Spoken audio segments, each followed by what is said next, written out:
Today, we're going to be talking about some of the FNAF fan games that had the entire community rooting for their success. Whether they came from small developers, survived difficult development, or simply had an idea everyone wanted to see succeed, these projects earned an incredible amount of support. Some of these became community favorites before they even released, so let's get into it. Polish in Five Nights at Freddy's games. What do you think makes a game polished? Maybe it's clean graphics, a good story, or perfect balancing? Well, of course, the answer is obviously all of these things together. And today, we're going to be talking about a game incredibly polished. The game in question is Saturday Night at Freddy's, one of the newest FNAF fan games to come out this year, with a lot of hype behind it. I can promise you that it definitely lives up to all of it. Strap in because we've got a lot to talk about. So join me today as we dive into the world of Saturday Night at Freddy's. Before we even start talking about what's actually inside of this game, we need to mention the opening cutscene that this game has. We're in the POV of what I can only imagine is inside of a Freddy suit. We see something close the door to the room we're in. I have no idea what this is, but it does look very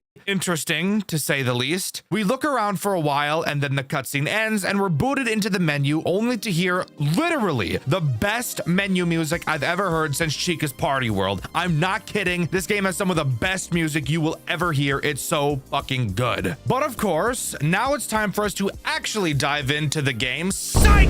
Stupid idiot moron! There's yet another cutscene before the actual game starts. In it, we see the newspaper, as most FNAF games tend to have, and there's actually some voice acting, which I will admit I'm a pretty big fan of. Basically, there's this girl who we play as who is behind on rent. She says a guy named Benny disappeared, and she never wanted to go back to Freddy's. Who the fuck is Benny? I have no idea, but whatever. She ends up going back to Freddy's because that sounded like a better option than being a stripper, and OnlyFans didn't quite exist yet in this timeline. And now we can jump into the first night, which, by the way, the newspaper also says the job pays $30 a night, which is actually just robbery. I'd rather be poor. We get to watch an informational tape before the night begins, which really just explains how to deal with the first threat. But a little detail I noticed is that when this tape cuts to static, we get to see the faint outline of a certain golden bear. Anyways, moving on to the night section. We get a phone call on this night, but it's pretty worthless. The only interesting thing he says is that there are rumors that the animatronics are possessed. Who would have thought? Something interesting about this game is that it goes by hours instead of nights like Locked at Freddy's. And this game starts at 1 a.m. instead of 12 a.m. So that's cool. Moving on to the tools at our disposal, we do have quite a bit to talk about. Let's start by talking about the camera system, since it's a little bit different from what we're used to seeing. To start, it's powered by old ass fuses, which is giving me flashbacks of Swing Shift at Farley's. The PTSD I have from this channel and making these videos is insane, by the way. Anyways, the camera has two fuses. Only one fuse can decrease power at a time. You'll have to switch fuses throughout the night to stop yourself from losing power. When you switch, the fuse you're not using will be slowly charged. You can also charge them a little faster manually.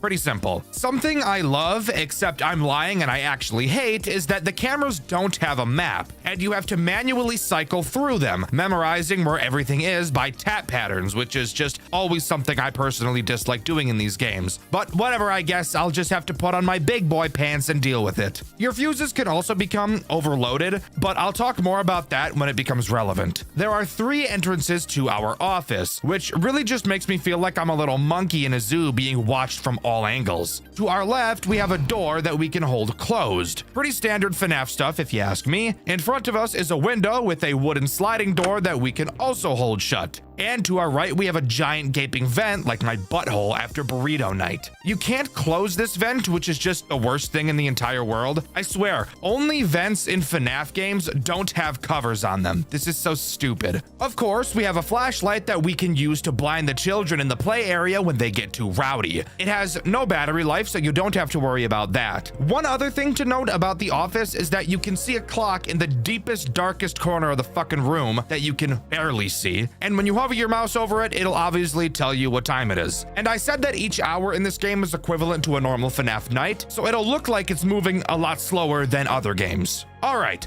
with all of that out of the way, we can move on to talking about the totally wonderful threats this night introduces, as it adds 2 characters to start off the show. This is actually something I prefer from other FNAF games. I get the idea of only wanting to introduce 1 character a night, and while I think that's good in practice, I do think the first night shouldn't only have 1 character. Just because this community has gotten so used to these types of games that night 1s tend to be boring. Unless it's a game like Juniors or After Hours at Cody's, which adds something completely different to the loop, then you can get away with only introducing 1 a night. But I don't make the rules. Do whatever the fuck you want with your games. This is just my opinion, which for some reason I have to say out loud because people are retarded. Anyways, moving on. Hour 1 introduces Endo, which is an endoskeleton, and Freddy, surprisingly. Usually they don't bust that big busty boy out until later in the game, but hey, I'm all for it. Let's start by talking about Freddy since he's more simple. Freddy will walk around the bar. Yes, by the way, the building we're in is a bar, so I can get absolutely crunk whenever I want to, which is just amazing.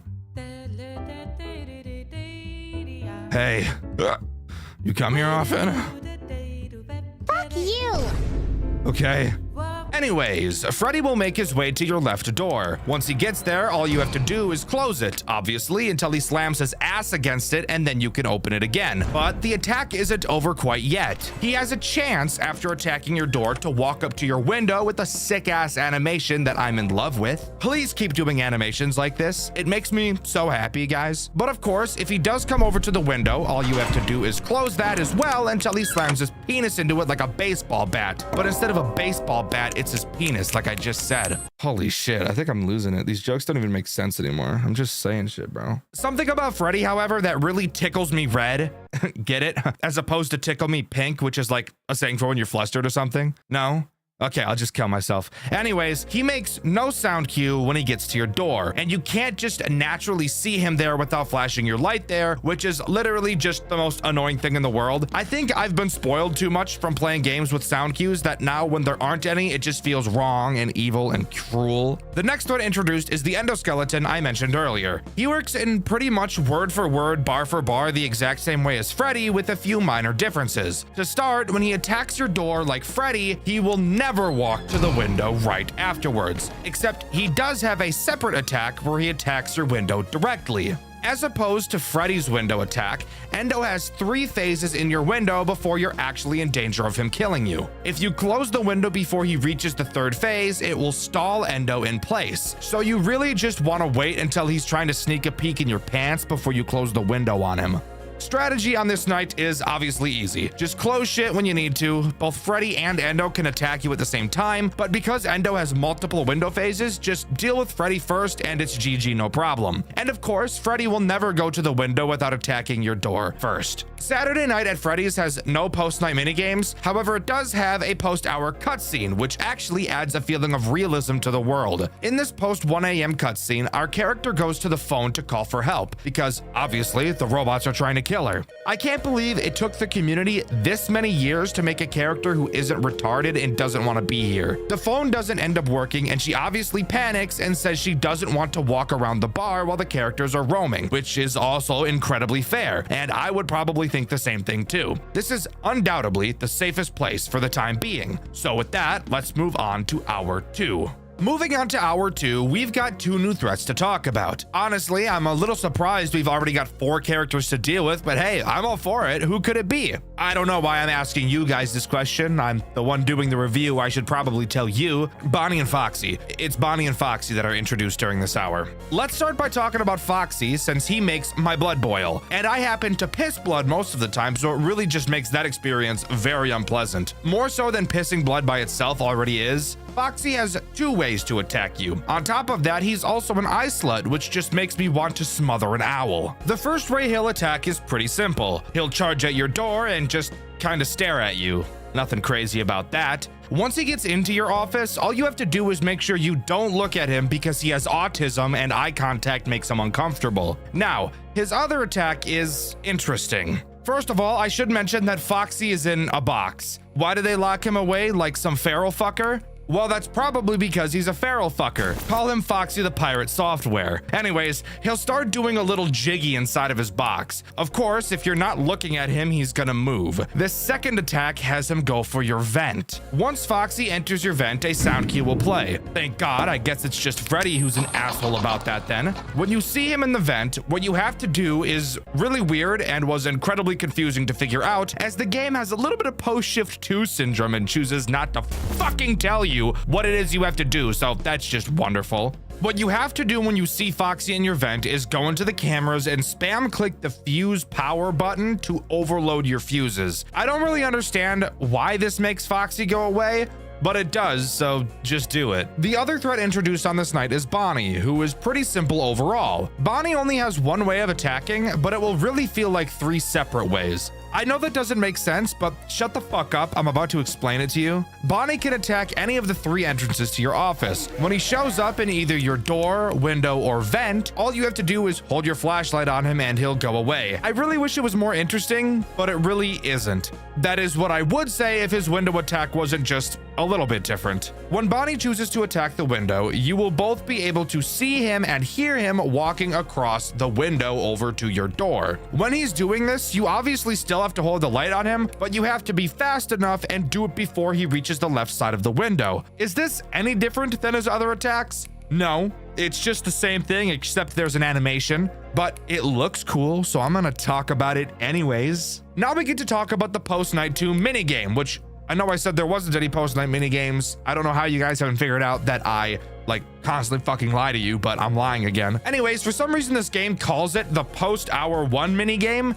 It's literally Post Hour 2, but fuck it, we ball. In this minigame, we get a checklist of things we have to do before the night ends. It's really just deleting files, but of course, we've got some threats to deal with as well, so let's go over those. There are 3 threats throughout this minigame. The first of which I'll talk about is Foxy. He attacks from the entrance on your left. You can flash this hallway, and that should make it pretty obvious what it is you have to do to stop him. But if it isn't blatantly obvious, all you have to do is flash him to push him backwards. Pretty simple. Also, when you flash this hallway, you can get a glance at a poster that's a reference to another fan game called 5 Newfangled Nights, which I've actually talked about on this channel before, and you should definitely watch that video after this one. The next threat to talk about is Freddy, who obviously attacks from the other side of you. He's a lot simpler in my opinion. Occasionally you'll hear him giggle right in your ear, and all you have to do in response is just look in his direction, since he's a fat femboy and doesn't like being stared at, so that'll make him go away.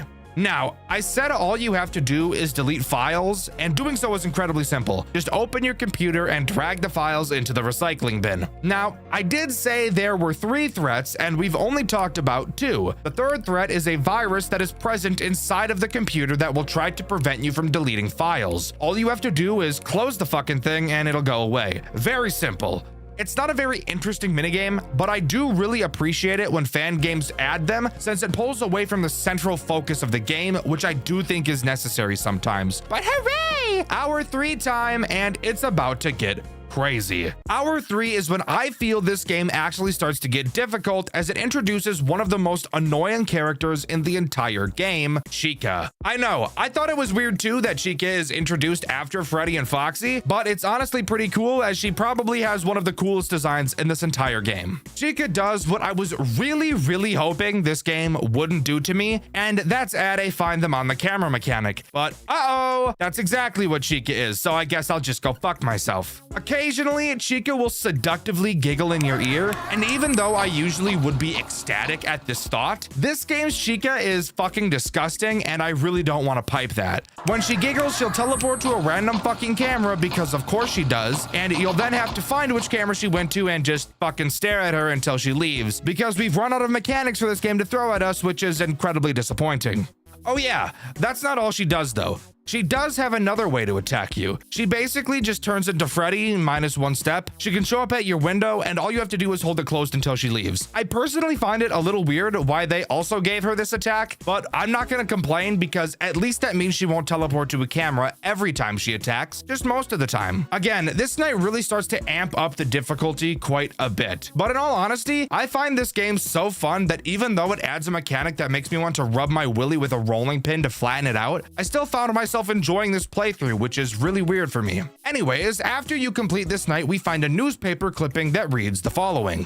Freddy's is closing. Following the death of Benny Carter at Freddy Fazbear's Pizza Place, the restaurant is permanently closing its doors. After 3 years of operation, this controversy proved too difficult for the company to overcome. Currently, the creators are discussing selling rights off at a local auction. Quote, "It's a tragedy what happened, really it is, but we must continue business as usual," end quote, the owner stated. All right, if you guys remember from the beginning, Benny went missing. I guess now it's been confirmed that he got ganked at the bar. I don't really care about that. I never met Benny. I don't care about Benny. What the fuck ever, bro. Let's just finish this fucking shift. All right, on to hour 4. We get to see another tape that explains the character, but fuck you, even though I want to show you these tapes because they're adorable, I also still need to do my job and explain what the characters do myself. There is only one threat introduced on this night. However, that brings the total up to like fucking 6 or something. I don't even know anymore. This character is Foxington, since I guess we can't think of any other animals to add, so we'll just say fuck it and add another fox. Foxington starts from the kitchen because she's a fat slut and makes her way to the office because that's where you are, and it's kind of hard to kill you without getting close to you. Her path is super linear from the kitchen. She'll go from left to right on the cameras, which makes it really confusing and hard to follow her. However, if she moves from the kitchen, you can overload the fuse in whichever room she's in, and that will make her go back a room, but obviously at the cost of overloading a fuse. Obviously, just don't let her get to your office and you're not gonna have a problem. She does have no sound cue when she moves, which really just makes me want to slam my dick in a car door, but what can you do, I guess? At the end of hour 4, something really interesting happens. We get the normal end screen, except that silly little bear clock we see will shatter and we'll get a cutscene. We enter a random room with the text on the wall foreshadowing a character by the name of Bite Bear. I don't know about you guys, but personally, I smell a boss fight night coming up soon. But for now, we can move on to the post-hour minigame. In this minigame, we're at an arcade cabinet for some reason. I thought our character didn't want to leave the office, but sure, whatever, I suppose. In this minigame, we play as Bonnie, and we have to serve a bunch of beer to Freddy because he's trying to get fucked up because his wife just left him. The goal is just to beat the high score of the game, which is very easy. However, as I'm sure you could have guessed, we also have some threats trying to terrorize us while we do this. The first threat during this minigame is Freddy. He makes a very loud laughing sound cue when he's close. When you hear it, all you have to do is pause the game until you hear him walk away. Pretty simple. Bonnie is the only other threat during this section. Bonnie has very big ass feet, so when he moves, it's very loud. When you hear him moving, you'll have to pause the game and turn to your left and hold your flashlight on him until he fucks off. I'm not gonna lie, this is probably the scariest thing in this entire game because just look at this guy and tell me he doesn't look like he's about to rape you, because I think it looks like he is. Look at those fucking soulless eyes, bro. Disgusting. Both Freddy and Bonnie can attack at the same time, and if they do, you'll want to deal with Freddy first. When you beat the high score, you'll hear Bonnie say something I don't fully understand. You'll have to deal with him one final time, and you'll see him turn and run away and knock over some shelves. When you look at the floor, you'll notice a Fredbear poster that just looks fucking disgusting. Like, seriously, bro, what kind of promotional material is this? Anyways, our character says that Fredbear was Benny's favorite, and I'm in shock that we're still wrapped up about this guy because who the fuck even is Benny? Bro, that's a terrible name, and he's dead, so just move on. Apparently, this poster also had a tape attached to it or something called Showtime 3693, which, if you're stupid, that is a date. And the tape goes as following.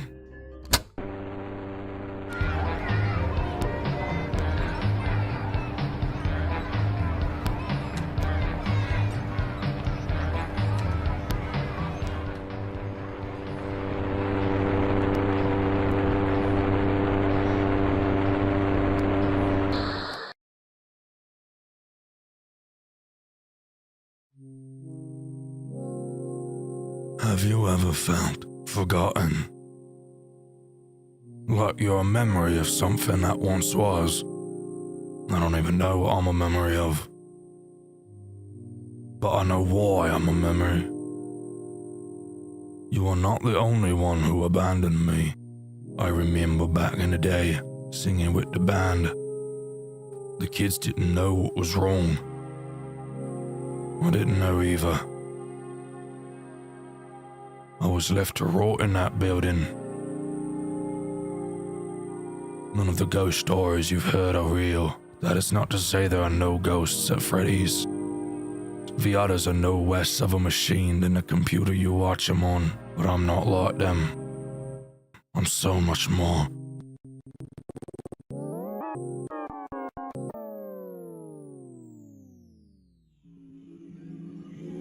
You know, it's not easy to keep yourself from insanity when all you hear is screams. But those screams are like music now. I enjoy making new friends. I find their screams intoxicating. I don't blame you for what happened. In fact, I think we can still be friends till the end. What you say we play a little game, like old times?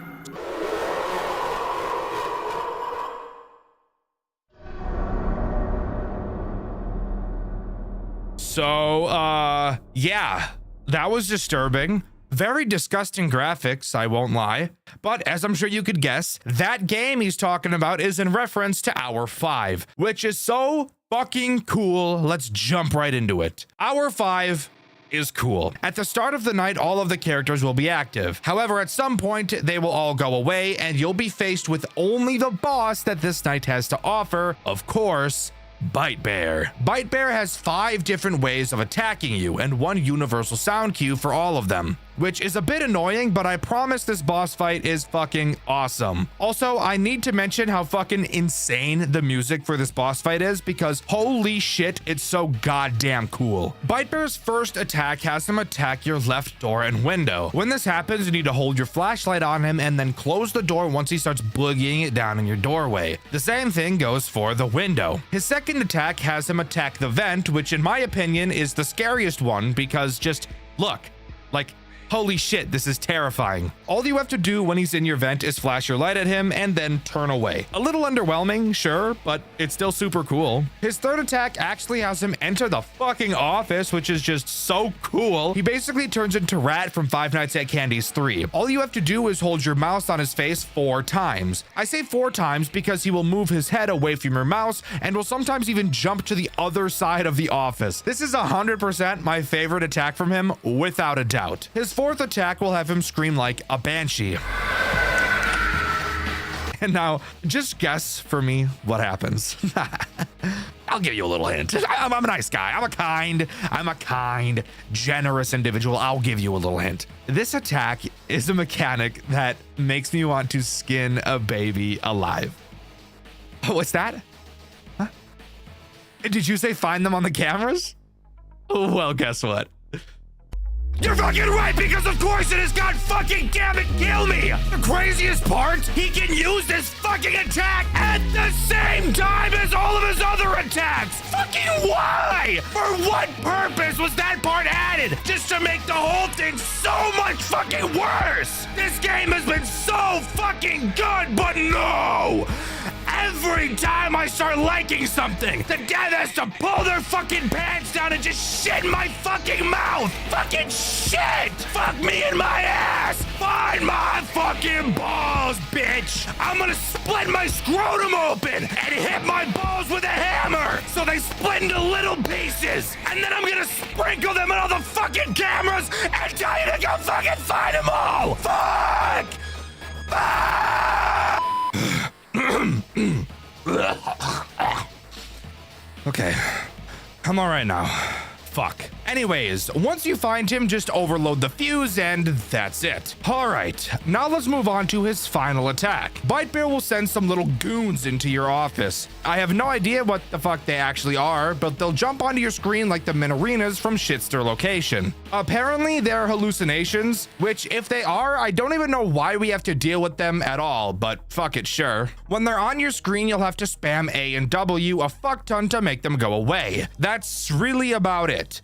I think this is probably his weakest attack, either this or the vent attack, but the vent attack looks badass, so it gets some pity points. This boss fight is honestly one of the coolest fights I've ever seen from a fan game. It's so fun to play through and the music during it is amazing. It doesn't do anything new or innovative, but it really does feel like an actual fight for your life, which I think is really cool. But as the fight goes on, the hallucinations start to get to you and your vision slowly fades to black. black. As you look around the office, Bite Bear gets in and grabs you. But as he's about to kill you, fucking Freddy shows up and decapitates him? What the fuck? I literally have no idea why he did that. My only possible guess is that maybe Benny possessed Freddy and that was him protecting you. But if that was the case, then why was Freddy attacking us the whole time? I don't fucking know. This part doesn't make sense, but that doesn't stop it from being badass. We run out of the building and jump into our car. And as we drive off, we see Freddy standing at the door, waving us goodbye like he wasn't just trying to eat our ass 4 hours ago. The cutscene transitions into the claymation look we've seen throughout the tapes. The animatronics all celebrate for some reason, probably because the security guard left or because Bite Bear's dead. I don't really know, but they all go back to the office only to find the corpse of a child hidden inside of the Bite Bear costume.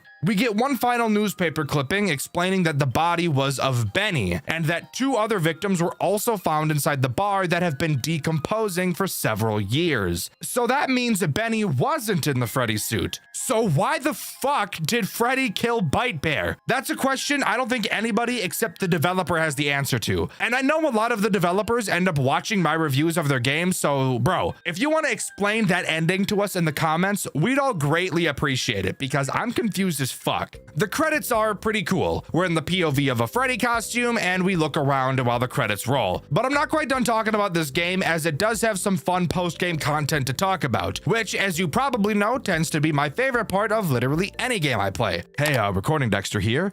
It just occurred to me that flashback at the start that we saw, like the first cutscene where we're in a suit and someone closes the door on us. I'm just realizing I didn't actually write about what that is, but I'm pretty sure that's probably like Benny, I'm guessing, in the Bite Bear suit.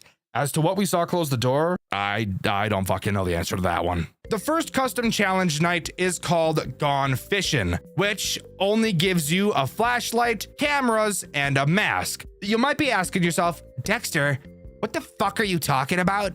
A mask? You never mentioned that. And trust me, I know that. That's because this challenge is the first time it shows up. And during this challenge, Freddy isn't present because he took our fucking doors. Yes, I'm not kidding. We don't have any doors. He took the doors. It says that on the challenge mode. He took our fucking doors on a fishing trip. Why? That doesn't make... The fuck he gonna use doors for? The fuck? He go Titanic on the goddamn lake. Fucking using... Took my goddamn... Fuck off. Taking my goddamn doors. Get the hell out of here, bro. So instead, they replaced the doors with a mask. And the mask has a toxicity meter that prevents you from keeping it on all night. The mask is literally just the door. Just like every time there's a door mechanic, it just replaces it with the mask one. I don't know why this matters. It could have just been the fucking... I don't know. It doesn't matter. Anyways, the next challenge is called Fuse You Lose, which uses Bonnie, Foxy, and Foxington, who, as you can tell, are the only characters that use your fuses. And in this challenge, you can only override your fuses 10 times. So have fun with RNG. This challenge sucks ass. Another round is a challenge that is just the prelude to the Bite Bear fight, so it's pretty fucking boring. However, Bite Bear is insane and is just this game's all 20 mode. Nothing super special. The final challenge to talk about is Wacky Saturday. It takes a page out of Crawlspace's book and inverts your fucking shit. Your vision stays the same, but your mouse will be completely inverted throughout the whole night. That's literally it. Just the most frustrating shit of all time. Mazel tov. Oh yeah, and something about Bite Bear that's really cool. After you complete it, you get this cutscene. Okay, what now? There's a few boxes over here, and what's that? I don't know, but we shouldn't move it. Company said only the main stage animatronics get moved. Weird, but fair enough. Anyways, let's just get what we have so far, and bring it over to the new place.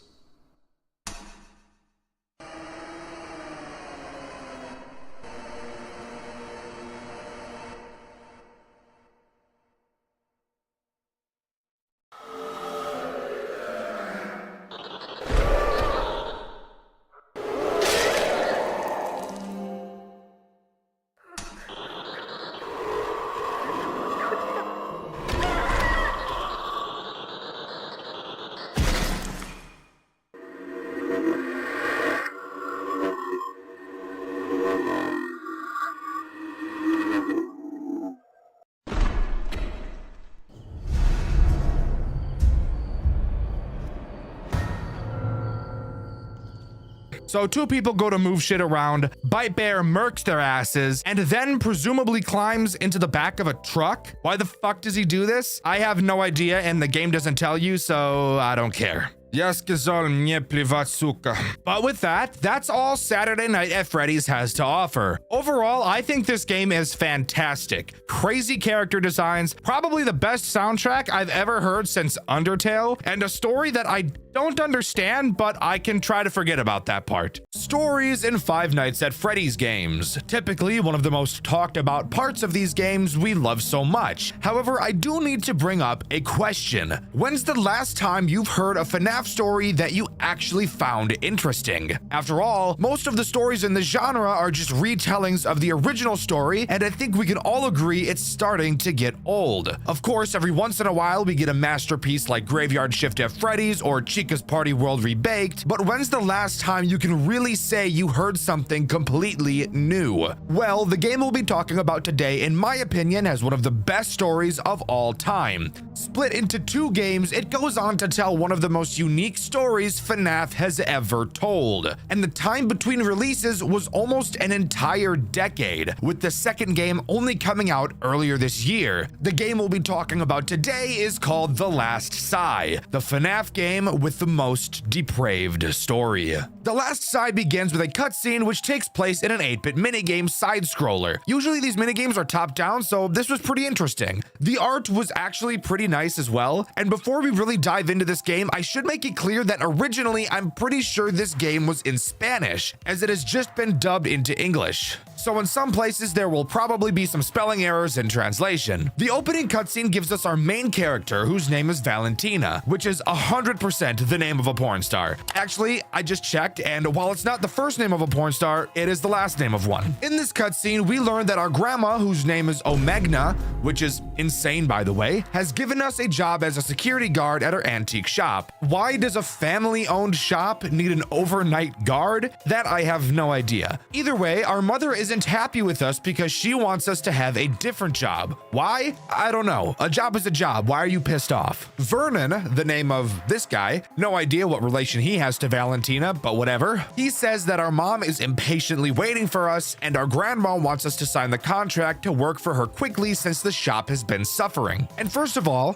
why would I sign a contract to work for my grandmother? That just seems a bit weird. And second of all, if the business is struggling, why are you hiring another employee? That doesn't even make sense. Eventually, we do sign the contract and voila, get the reasoning for this entire game even existing. We even get a cute little note from our grandma telling us good luck, which is usually just seen as a kind gesture, but in this specific situation, I'm going to take it as a sort of threat. After that, we get our first phone call, and this is where I noticed that this game does phone calls exactly how Project Readjusted 1 did phone calls. That being having the phone call take place before the actual night. While that may be nice to help us just sit and listen, something you'll notice about these calls is that they are literally long as fuck. And to really let you know how long they're going to be, I'm just gonna play out the first call in its entirety, since it also does a really good job of setting the scene for this game. Hello? Cristobal? Hello? Valentina? Is that you? Yeah, it's me. What's up? Why did you call me at this hour?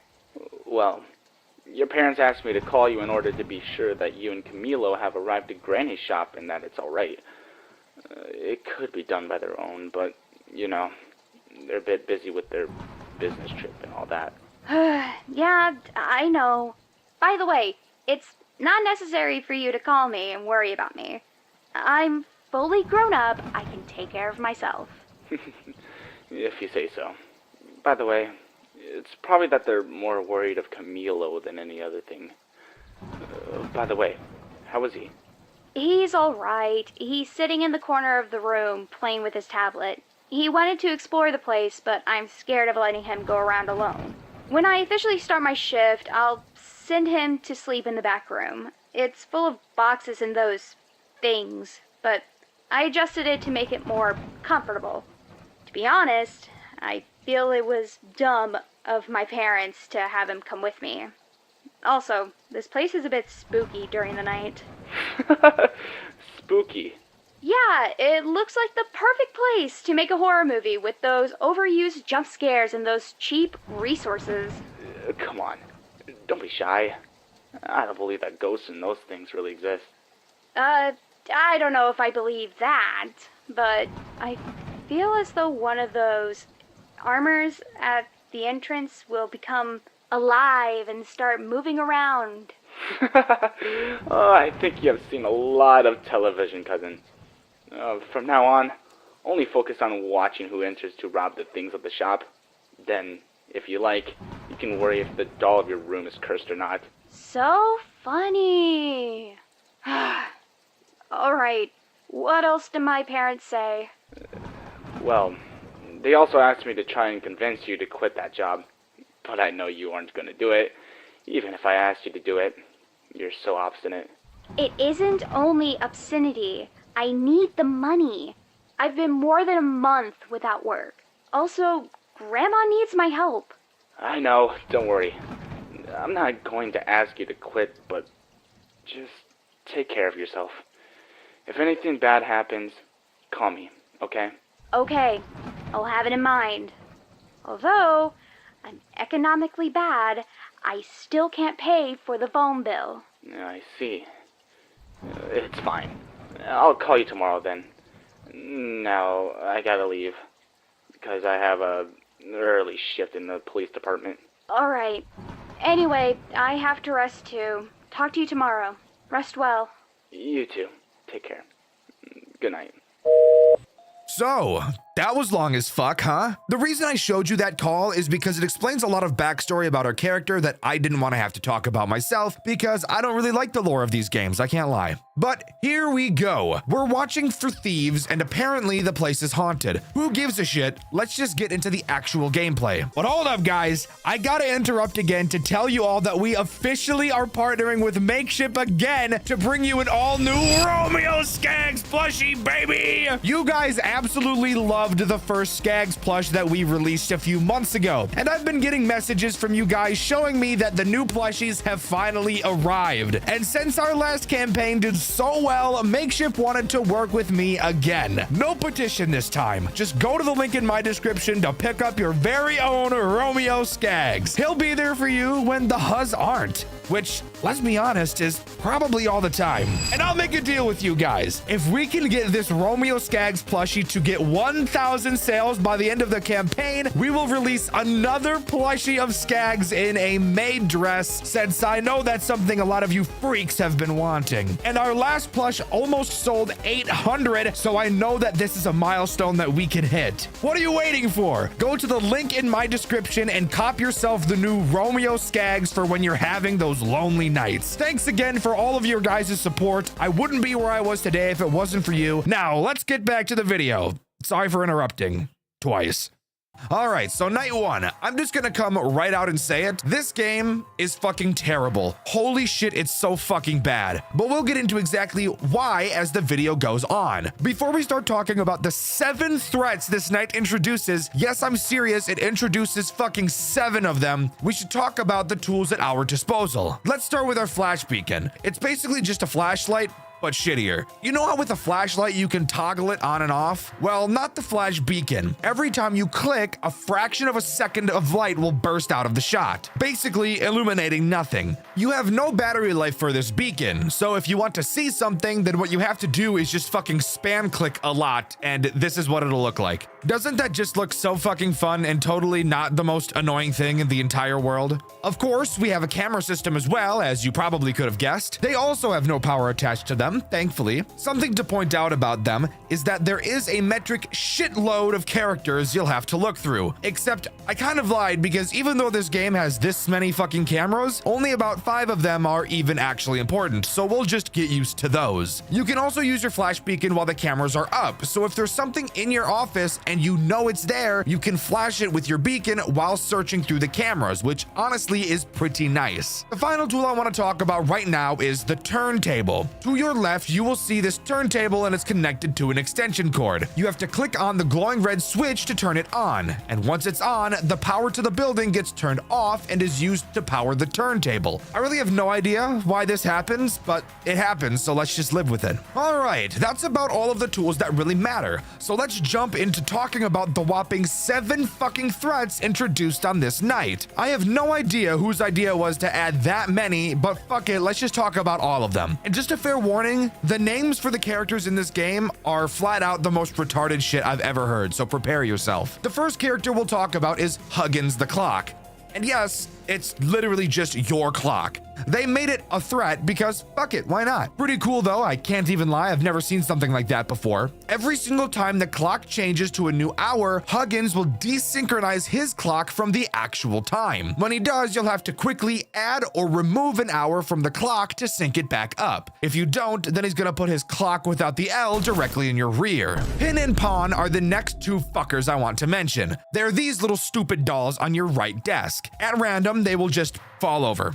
Fucking retards. When they do, all you have to do is flash them and they'll jump back up onto their stands. If one of them leaves the table, you don't lose, but if both of them leave, then it's game over. Something you might be noticing is that these threats are not very challenging sounding at all. And while that's true that most of the characters in this game don't pose that big of an issue, what makes the game truly fucking horseshit is its terrible case of post-shift 2 syndrome, as it literally never tells you under any circumstance how to deal with these threats. It's not mentioned in any phone calls, it's not written down anywhere, and there's not even an explanation after you die to a character. You're just left to fucking figure it out on your own. Do you know how stupid that is? Do you know how retarded that is? Who made this game? Satan? Because I don't know anybody else that could create dog shit quite as steamy as this fucking pile of fecal matter right here. Anyways, let's continue. There's still a fuck ton of characters to talk about. Just keep in mind that you're never told what I'm about to tell you. Handy the Panda is both the most generic name for a panda of all time and the next threat this night introduces. Pandy will start on camera 2B and move to 1B, then 1A, then 3C. Before we continue, I want to mention that every single animatronic in this game has the exact same sound cue, and it is incredibly loud directly in my fucking ears. When Pandy gets to your office, you need to very precisely put your mouse in the middle of his face, not a pixel too far left or too far right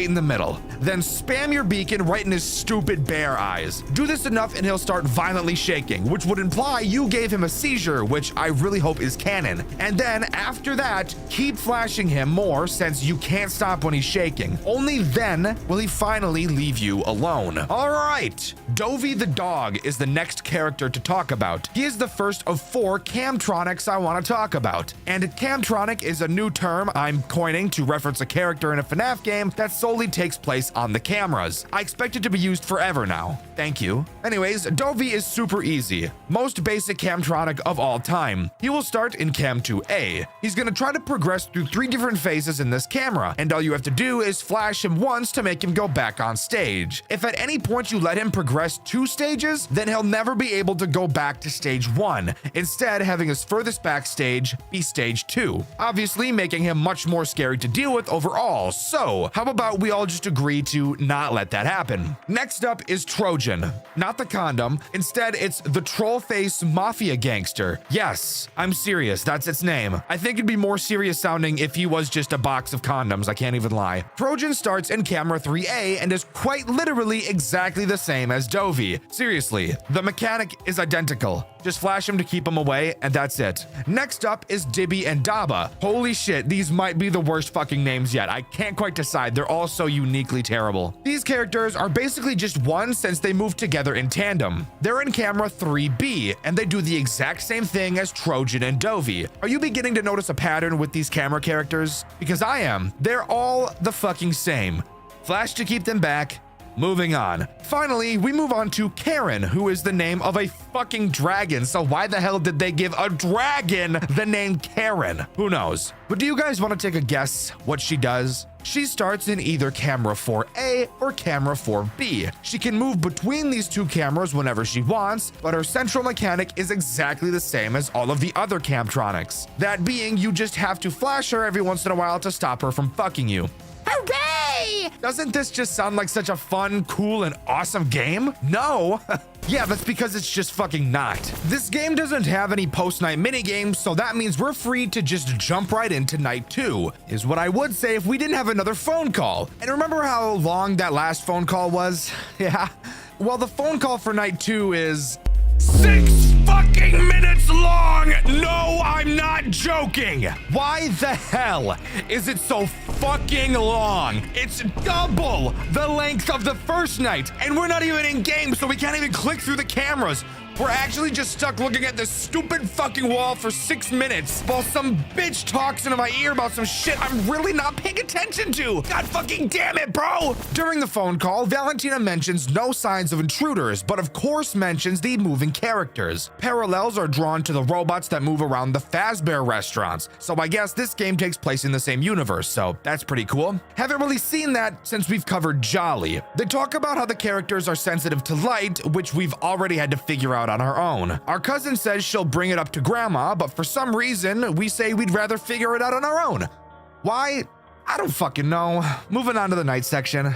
Night 2 introduces 3 new threats, bringing the total up to 10, and it's only the second night, so I guess I'll just kill myself. The first goon I want to talk about is Snowball and Ghost, the first not completely retarded name I've heard in this game. And these characters are the sole reason why we need our record player or the turntable. It's the same fucking thing. He serves to be an annoyance character and not a character that will actually kill you. Throughout the night, Snowball will turn off your fucking turntable himself and will keep his finger over it to prevent you from turning it on. This is where Ghost comes into play. While your turntable is off, Ghost will start to slowly manifest in front of your desk. Once he fully appears, he'll rip you limb from limb. Now you might be thinking, if I can't interact with Snowball, how am I supposed to prevent this from happening? Well, once again, the game never fucking tells you this. But after a certain amount of time, God knows what, Snowball will just choose to take his finger off the turntable with no sound cue, allowing you to turn it back on. So you just need to constantly be checking on this guy to know if it's safe or not to look at him again. And look at this stupid fucker's smug ass face. Stop looking at me like that before I take your carrot and shove it right up your ass. Next up is Matty Gavillion, who I'm just going to be calling Matt because typing Matty Gavillion just takes way too fucking long and I'm not about to do all that like 16 times. Occasionally, Matt will start to play a little tune on his guitar. The song will either be in your left or right ear. If you hear it in your right ear, you have to flash your vent, which I've neglected to mention so far because up until this point, it hasn't been important. Anyways, if you hear the guitar on your left side, then all you have to do is flash the hallway until it stops, and congratulations, you done. Moving on, the final threat introduced on this night is Cocoa Bite, who is pretty straightforward. He will make his way from camera 2 all the way to the front of your office. You deal with him in the exact same way you deal with Pandy. You may be wondering why I'm talking about a game that's this fucking boring, so I'll go ahead and spoil the surprise for you. This game has a sequel that is a lot fucking cooler and that I really do want to talk about. But in order for me to do that, I have to first talk about this fucking dumpster fire. Anyways, night 3 time. Phone call for night 3 is 5 fucking minutes long for absolutely no reason whatsoever. Solely this long, probably just to piss me off. The phone call reveals another instance of supernatural phenomena where Valentina experiences nervousness and hallucinations intensified by the turntable's music. The cousin provides advice to unplug the turntable, but Valentina hesitates for sentimental reasons and practical concerns of breaking antiques. The turntable cannot simply be unplugged because of the snowman's interference. Maybe perhaps cutting it would work. They talk about not bringing Camillo, which I'm pretty sure is Valentina's cousin, in for night 4, and that's really all the phone call has to talk about. During night 3, you get the ability to cut the cord on the outlet to the turntable, but spoiler alert, if you do, Snow Bitch will just kill you, so don't do that. Pretty cool that you're allowed to though. This night only introduces one new threat, but if there's one thing you know about this game, it's the guy we're about to talk about. His name is Nabar, which those of you with a keen eye will be able to notice is an anagram for Barney. And the reason why it's an anagram? Oh yeah, it's because Nabar is literally just fucking Barney. Why did they not call him Barney? I have no idea. Unfortunately, he's not even remotely interesting at all. He's just exactly the same as both Pandy and Cocoa Bite. Get to the office, spam flash him, and he leaves. Boring as fuck. Now, at the end of the night, we get some dialogue of Valentina going into the back room where Camillo is supposed to be, except Camillo is fucking missing because he was kidnapped, and it was at this point where I really started to question what the fuck I was even playing. We hear a scream, presumably Camillo's, followed by a disembodied voice saying, and night 3 comes to a close. У меня голова болит, брат. Пиздец просто. What a wild ride so far. Let's move on to the night 4 phone call, which thankfully this time is only a single minute long, so I'll just let it play out. Valentina, where are you? In Grandma's store, of course. I have to find Camillo. Are you crazy? It's dangerous. You should stay home. The complaint is already made, and your parents will come back tonight. Leave the search for Camillo to the police. I can't do it, Cristobal. Don't you understand? I can't sit idly by for the cops to decide to act. They said they can't do anything until several days have passed since the complaint. I don't plan to wait that long. It's part of their protocol. I don't care about protocol. What if it's too late? You know what? Forget this. I'll find Camillo by myself. Night 4 introduces 2 new threats, and thankfully, one of them actually has a new mechanic, so let's just quickly talk about the fucking snooze fest first, that being Bait and Clop. He's just handy again, come to your office, flash, boring as fuck, now into the goods. The next threat introduced on this night is called the Armor. The Armor is really fucking cool, but he's so slow that you'll honestly barely encounter him, which is really unfortunate because once again, he's really cool. It'll make its way from the entrance to your office, and this time, instead of just flashing his face, you have to turn on the turntable until he leaves. Now listen, I know I said he was gonna be interesting, but shut the fuck up and trust me, we're not done talking about this game yet, so it'll get a little bit better, I promise. But that's really all Night 4 has going on, so let's move on to Night 5. Night 5's phone call is back up to 5 fucking minutes for no reason. Why is it doing this to me? I want to kill myself. This is torture. Valentina makes a voicemail to Cristobal. She's expressing her deep concern over his and Camillo's disappearance and the supernatural events encountered. She speculates that the antiques and animatronics themselves might be responsible for the thefts and movement within the store, indicating sentient or autonomous behavior in the haunted setting. Suddenly, a sinister voice mocks the player, marking the probable endgame scene or a game over scenario. The antagonist reveals they had to get rid of Cristobal and warns the player they might not escape alive, though she might get to meet him soon. Alright, Night 5 introduces both the best, yet at the same time most frustrating character throughout this entire game. That character is Nico Gavillion, who I'm just going to be calling Nico since that's a hell of a lot easier. Throughout the night, Nico will randomly appear in front of you with a ring around him. The ring will be filled with letters of the alphabet completely scrambled around. You need to click the letters to spell the word Nico using the letters around him. This is a really interesting mechanic, and I've never seen anything quite like it.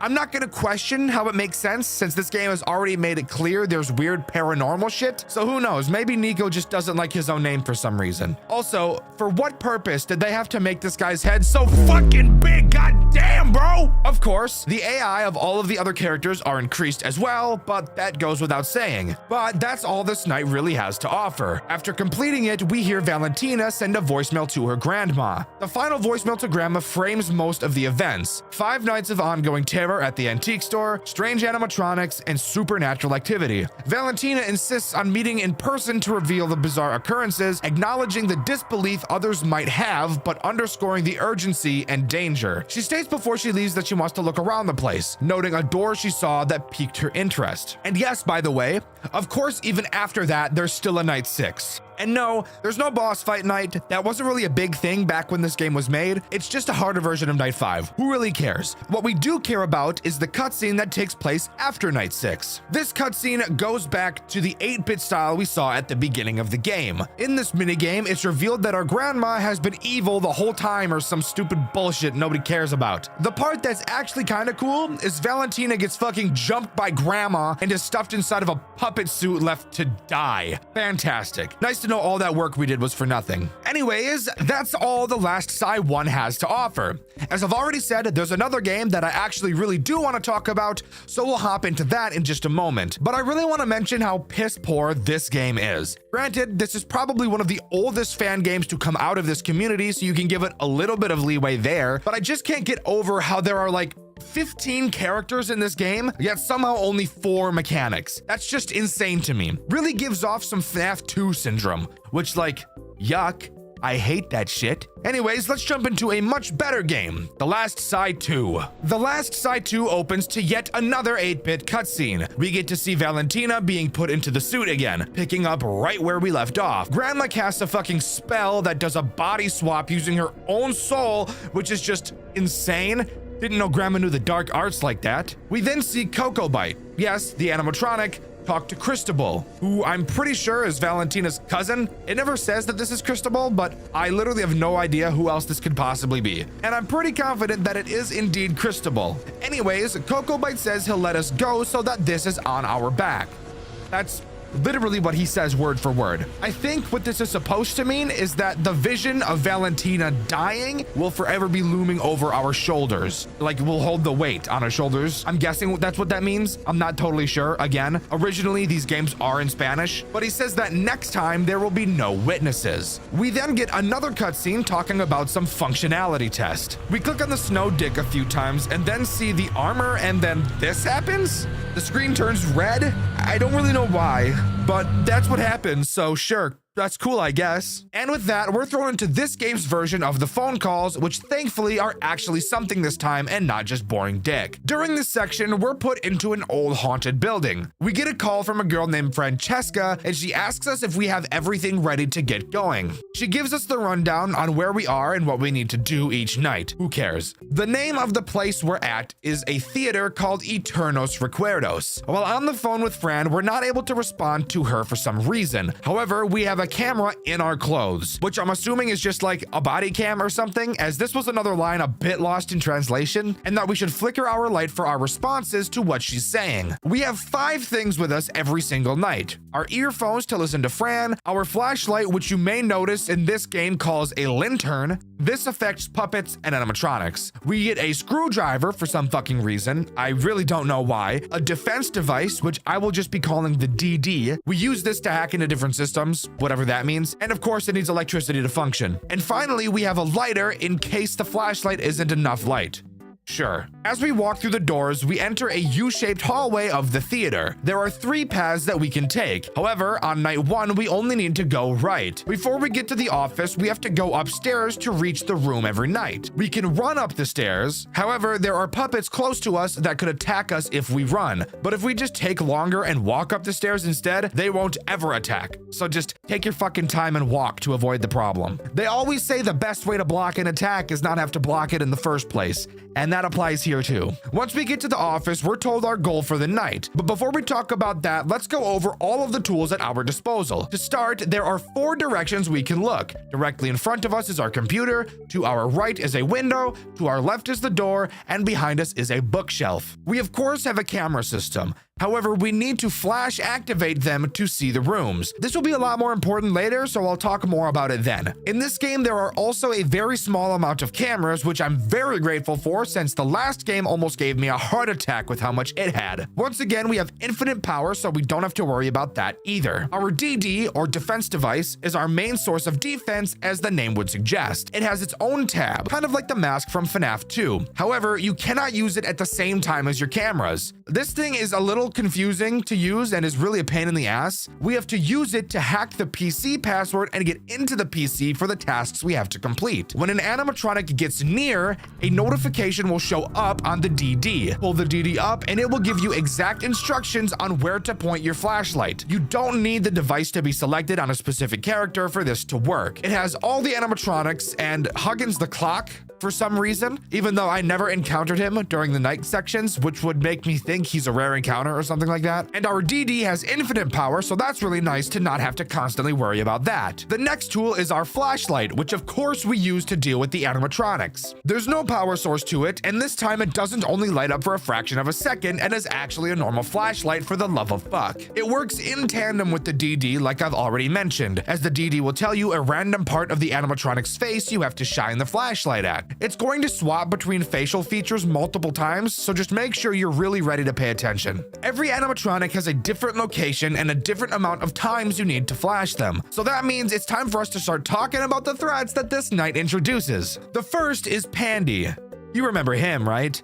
Yeah, you remember him. He's cool. He'll make his way to your door. Once he sprints in front of you, you have to flash him 3 different times in 3 different places to make him go away. Again, the DD will tell you which places to do this in, and since it's random each time, I can't really tell you. This is super easy, but of course, it's only night 1, so that's to be expected. The next threat introduced on this night is Cocoa Bite. He's a lot slower moving than Pandy is, but overall he's the same, except he goes to your window. So this whole night will pretty much just be a Five Nights at Candy simulator where you look left, look right, and respond when you need to. Now, all of that was pretty boring, so let's move on to the tasks that we have to complete during this night. Of course, we need to hack into our wicked bitch grandma's PC and upload her files onto our DD. Every night requires a different type of files, and as you can see, there are a fuck ton of files that we have to upload each night. On night 1, we need to steal 90 megabytes of audio files. They're not all in one spot, and you'll actually have to dig through her files to be able to find them, which I actually think is pretty cool. That doesn't sound like a lot, but Grandma's internet is doo-doo ass, so this is gonna take a while. Something really interesting about this game is that if you complete the tasks before the night ends, then the night will end early, which is really nice, and I like a lot. There's no post-night minigame, so we can just jump right into night 2, which does have us go on a side quest before going to the office. Once we get to the hall, Fran has us go down the left hall to investigate. We're greeted by a locked door. On the right, a doll and a door. We're told we have to find a key. All we have to do is knock on the locked door, look at the doll, pick up the key that the doll has for some fucking reason. This is like some Ao Oni shit, and enter the room before the doll can straight tickle my shit. Entering the room, we're told to turn our light on and exorcise spirits inhabiting different objects. Really getting into the paranormal stuff in this fan game, and I'm all for it. We have to exorcise 8 groups of objects, and at the top of the screen, we'll see which object has progress, and the progress doesn't increase if we aren't holding our light on them, which is how we exorcise them. Of course, one of these little side quests wouldn't be complete without a threat we have to deal with at the same time, and this time we have to deal with Barney. Barney will randomly show up on either the far left or far right sides of the room. All we have to do is flash him and he'll go away. Simple shit, really, but after that, we can go to the office. The file choice we have to download tonight is text files. You do this the same way you did it the last night. We have 2 new threats introduced on this night, and one of them is already recurring from approximately 37 seconds ago. So let's start by talking about Barney. Barney is just an eye slut. Awesome. We love those in our FNAF games, don't we? Barney is in camera 5, and he will make his way through several phases before attempting to spit inside of you. Literally, all you have to do is stare at him with the flash on, and this will make him go away. Not very hard at all, and you really won't have to do it that often during this night. Plus, you'll get a warning at the bottom of the screen when he's attacking anyways, so it's super easy. The other character introduced on this night is Jimmy. Quite literally the first normal name in this entire series. Jimmy is the character that sits behind you. Throughout the night, he will slowly wind himself up behind you. He'll try to move around a lot in an attempt to kill you, but he also toys with you a little bit. You will have to check behind you very often, and if he ever moves from behind you, he will either go to your left or your right. Figure out which side he went to and flash your light on him, and he'll go back to being behind you, and the cycle will continue. But that's really all we have to talk about, and at this stage in the game, you won't really need a strategy since it's really easy, and I honestly think that finding the files you need to find is a lot more difficult than actually dealing with the threats.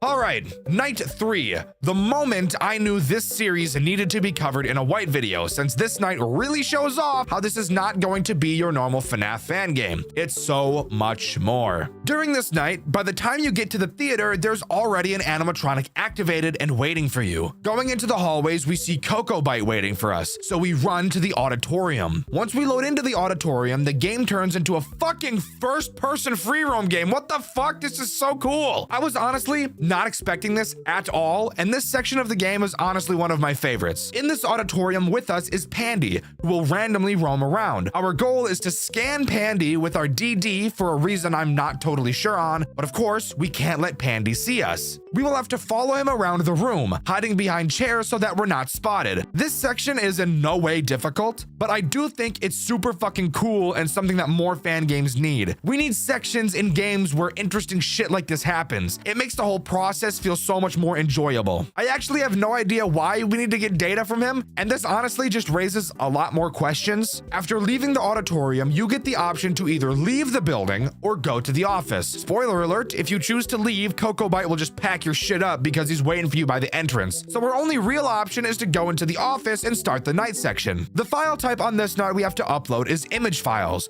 and I'm really hoping we don't find Grandma's goon folders while searching. Alright, on this night we have 2 new threats introduced, and one of the previous threats gets an upgrade that makes him a lot more aids. So let's start with him. This character in question is our favorite fucker, Barney. He can now attack any camera with a visual cue of his fake form. When this happens, you must find him on the cameras. Fucking just shoot me in my fucking head. I can't remember the last time I didn't have to say that in a white video. Please kill me. Anyways, once you find him there will be 6 letters circling him. This part is very reminiscent of Nico from the first game. Take a look at these letters around Barney. I want you to take a guess what it is we have to spell with these letters. Go ahead, take a look. I'll give you some time. Let's look together. I'm not fucking seeing it. I'm not fucking seeing it. All right, that's enough time. Did you make your guess? Well, I bet you got it wrong because you have to spell no real and he'll finally fuck off. Why do you have to spell no real? And why does this work? I have no idea. Don't get me wrong, I love the new mechanic, but I would also love it if it made sense too. Anyways, the next threat introduced on this night is Barry. Barry attacks your door and he's way more difficult than Pandy and Cocoa Bite are. He only has 3 places to flash him. However, he moves like a fucking crack addict in Florida whenever you flash him, making you have to play aim trainer like when you're in school trying to copy what the teacher wrote on the board, but they're low-key standing in front of it. The whole flashing process with Barry also takes a fuck of a lot longer than both Pandy and Cocoa Bite. So say your prayers, little boy, because if you don't got aim, I hate to break it to you, but you're totally fucked. The final threat introduced on this night is Bait Clop. Foul and disgusting name, by the way. He's pretty much the same as Barry, except he attacks your window instead of your door. And holy fucking shit, if you thought Barry spazzed out when you flashed him, you are not ready for Bait Clop. Just look at this little fucking sped. He's going insane. I wish you the best of luck if you have bad hand-eye coordination, because this is fucking brutal. Oh my god. All right, now it's time for us to talk about night 4. Tonight, we have to go to the left hallway and investigate because we make terrible decisions instead of leaving. Do you remember the other door on the right side of the hall from last night? Yeah. That's where we're going. You'll have to deal with a little doll before entering the room. All you have to do is hold your light on him, and that's it. Then we can enter the room and the real fun can begin. Once you enter the room, we get greeted to just a bunch of random shit. We can see a Bonnie mask, statues, cum socks, and for some reason, even the rat from Five Nights at Candy's 3 is here, which is pretty interesting. Anywho, of course, there's the threat, and that threat is Jimmy, who I am not excited to see at all. So this part is really fucking confusing, I can't lie, but I do think it's pretty cool. Basically, you'll have to hold your light on Jimmy to keep his ass on the floor. He will jump up and move around the room like Vinny from Five Nights at Candy's 3, so you'll have to be following him around quickly. Once he drops to the floor, another doll will appear, and Fran tells us we have to burn her. This is the real reason we have that lighter. As we burn her, random words will start to appear and slide across the screen. You'll then have to hold the lighter on her and make sure your mouse doesn't touch any of the words, or else the doll will crawl up inside of you like that gerbil you didn't tell anybody about. You fucking disgusting freak. You'll have to repeat this process until you kill the doll, and then we take her with us for something else later. No, it's not sexual. Stop thinking like that. I'll get into why we take the doll with us in a little bit. Let's jump into the night section now. The file type we have to collect this time is video files. Now I'm really hoping we don't find Grandma's goon folder. This night doesn't introduce new threats, but it does upgrade the 3 threats we talked about last night. Barney now will not appear in camera 5 anymore, instead opting to just be an asshole and spam his spelling lesson attack a lot more, which really just makes my penis invert up inside of my body. Barry and Bait Clop get the same upgrade on this night, but it really just makes them completely terrible. They were already pretty bad from how much they moved around, but on this night they can actually move the bookshelf behind you and fucking blow your guts up from the back whenever they feel like it. So now you've got a lot more shit you constantly have to check on, which just makes this night take a whole lot longer to beat. This night is where you'll actually start to need a strategy, since this is where the difficulty really starts to become apparent. Every 2 to 3 files you upload, you should turn around to check on Jimmy. After that, deal with any other immediate threat like Barry or Cocoa Bite. If Barney ever attacks, always deal with him first, since he will be your biggest issue by far. And the other animatronics will give you enough time to deal with him, thankfully. Whenever you deal with any threat, check on Jimmy. then go back to the files. This makes the night take a pretty long time, but it's by far the safest way to play. Now, it's at this point where this game gets really interesting. It consists of 2 different endings, and of course, I'll be going over both, covering the bad ending first. If you get all of the files from nights 1 through 4, instead of loading to the entrance, now you'll be greeted with a skull. He greets you with a somber, "Yo, here we are." That's how I imagine he sounded. Anyways. He states that you have every single piece in your hands and asks if we're smart enough to solve the small puzzle. I personally am retarded and have no idea what he's talking about. But if you say no or say yes and get the puzzle wrong, then you'll get to proceed to the bad ending. And he'll tell us that it's sad that our fate was decided, which really doesn't give me a good feeling at all. Loading into the entrance, we're told to go to the auditorium to investigate. Upon arriving, we see Huggins in the middle of the aisle. Literally just go left or right and he won't kill you. No problem. Making our way to the stage, we see an animatronic we don't know the name of, but it appears to be aggravated by our presence. We ignore it and leave for the office, only to find out that that very animatronic is following us. Getting inside of the office, the night begins, and at exactly 15 seconds, we're greeted to our DD bugging the fuck out and the computer being turned into a console, as the name on our DD changes to Rover. And that's a perfect segue into the only threat present on this night, Rover Lee. Rover Lee is obviously a boss fight character, with mechanics that were shown to us way back at the beginning of the game. Let's go over the computer first, since that will be the main way we deal with Rover. The computer has the text Rover Lee Lockdown Core. If you type help, you'll see 3 commands. CLS will clear the text on the screen, out will expel the souls for 15 seconds, I'll go over what that means in just a minute, and move X will move Rover towards a camera, so you can just replace the X with the name of the camera. When you use the out command, it takes between 25 and 35 seconds at random until the souls get expelled. Again, I'll get back to that in a second. The computer has a random chance to have an error, because RNG needs to be in every FNAF game for it to be interesting. The error will slow any expulsion, but will not cancel out the already expelled souls. All you have to do is click and hold a bar at the bottom of the monitor and you'll be chilling to get rid of it. Oh yeah, and you can only use the move command if Rover has all of the souls expelled. Now let's talk about Rover Lee, the actual boss. He has 5 different attacks that he can use, and I'm not gonna lie, some of them require the best hand-eye coordination I've ever seen in my life. His first attack is just him being an eye slut for a majority of the night. You have to watch him on camera 1A to stall him, but if he moves, he will never move back unless you specifically use the move command. His second attack, he'll have him reach your office, and if he does, you'll have to do a standoff against him. You will get a prompt saying that Rover is near your door. You have to look at the door with your DD up and then play some Five Nights at Candy's 3 type shit, tracking his face like this is aim labs. He'll jump from one side of your office to another, to behind the computer, to in your urethra,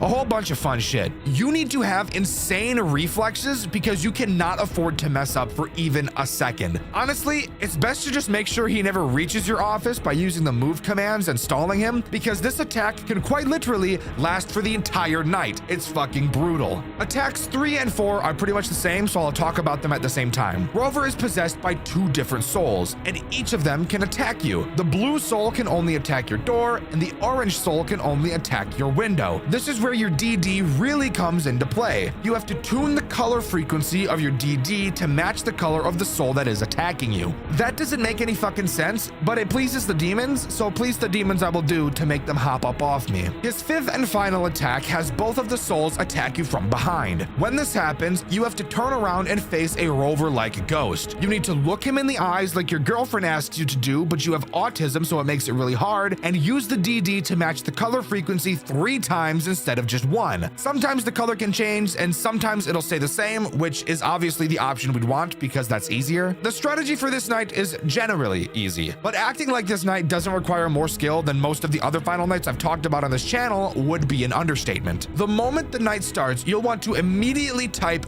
out. Once this happens, stare at Rover until you need to deal with the souls or fix the console. Rinse and repeat until the end of the night. And honestly, if Rover ever gets into your office, just restart. Because I promise you, you're not going to survive that fight once he's in. You just won't. If you can survive all the way until 6 a.m., Rover Lee will enter your office and fucking kill you. Spotting that you've been controlling them from the computer, they are rightfully pissed the fuck off. A cutscene plays of Rover confronting Grandma, calling her daughter, saying that she lied to them and complains a bunch like a woman. Then Rover fucking evaporates Cocoa Bite and Pandy and then RKOs the shit out of Grandma. Actually a batshit crazy insane ending that I personally love. But we can't forget that all of that was just the bad ending. We still have the good ending to talk about. Before we start talking about the good ending, we need to talk about the files we've been collecting throughout the game. I'll go over them in detail a bit later, but that's going to take a really long fucking time. So instead, I'll just give you the quick rundown summary now. Omegna, the grandma, had a sister named Sani. Their mom died and their dad became an alcoholic. They ran away after getting beat, only to be brought in by an old lady. Sani steals some shit and Omegna slaps her for doing so. Sani runs away and is never seen again. It was never Omegna that was doing all the shit we've been going through. Apparently it was Sani. Again, that's a very rough outline of these files. I'll do a deep dive in a few minutes. Don't you worry your pretty little head off. Yeah, guys, my favorite part about eating a Reese's cup is peeling the panties off. You're gonna leave that in, aren't you, editor?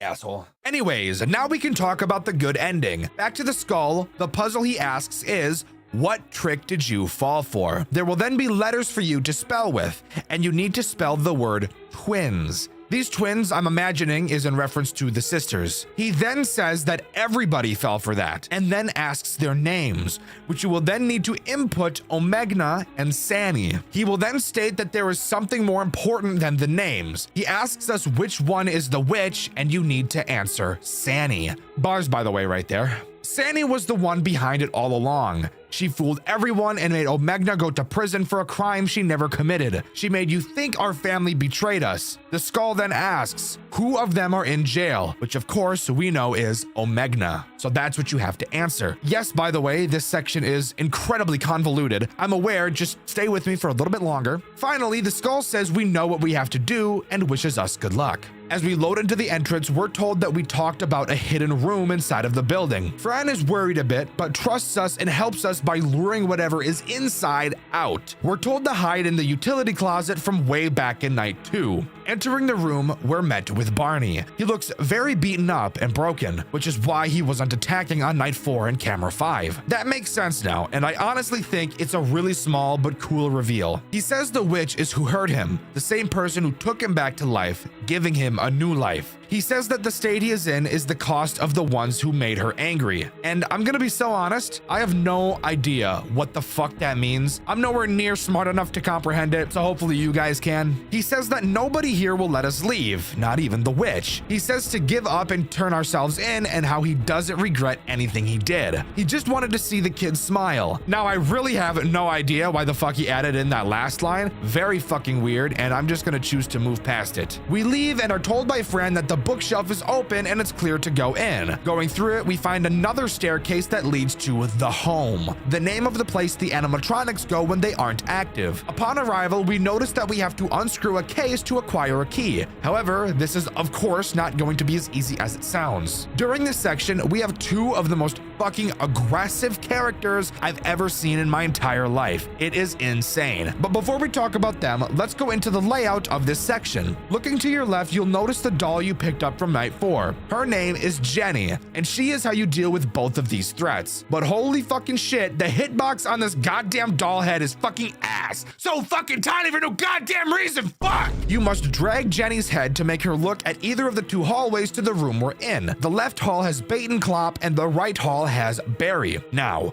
when I tell you guys that these two are aggressive, I mean it. Holy shit, the goal of this night is to just slowly unscrew 4 screws, but it takes so fucking long because these two will quite literally be attacking you every 2 seconds. And that's not an exaggeration. Just look at the screen right now and tell me this doesn't look fucking insane. Every time you successfully turn Jenny's head towards them and flash them to make them go away, they seriously have a chance to show up again immediately afterwards, making this section take fucking minutes and minutes longer than it would ever need to. And one of the best parts is that they can both attack you at the exact same time. That's just fucking perfection.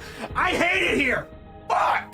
This means you literally have a chance, and a pretty likely chance at that, to encounter them 4 times in a row. You are going to make so little progress unscrewing these screws, it's ridiculous. However, once you manage to unscrew everything and grab the key we need, we go back upstairs and start the night. During hours 0 through 3 of the 5th night is all well and good, just the normal characters like we're used to.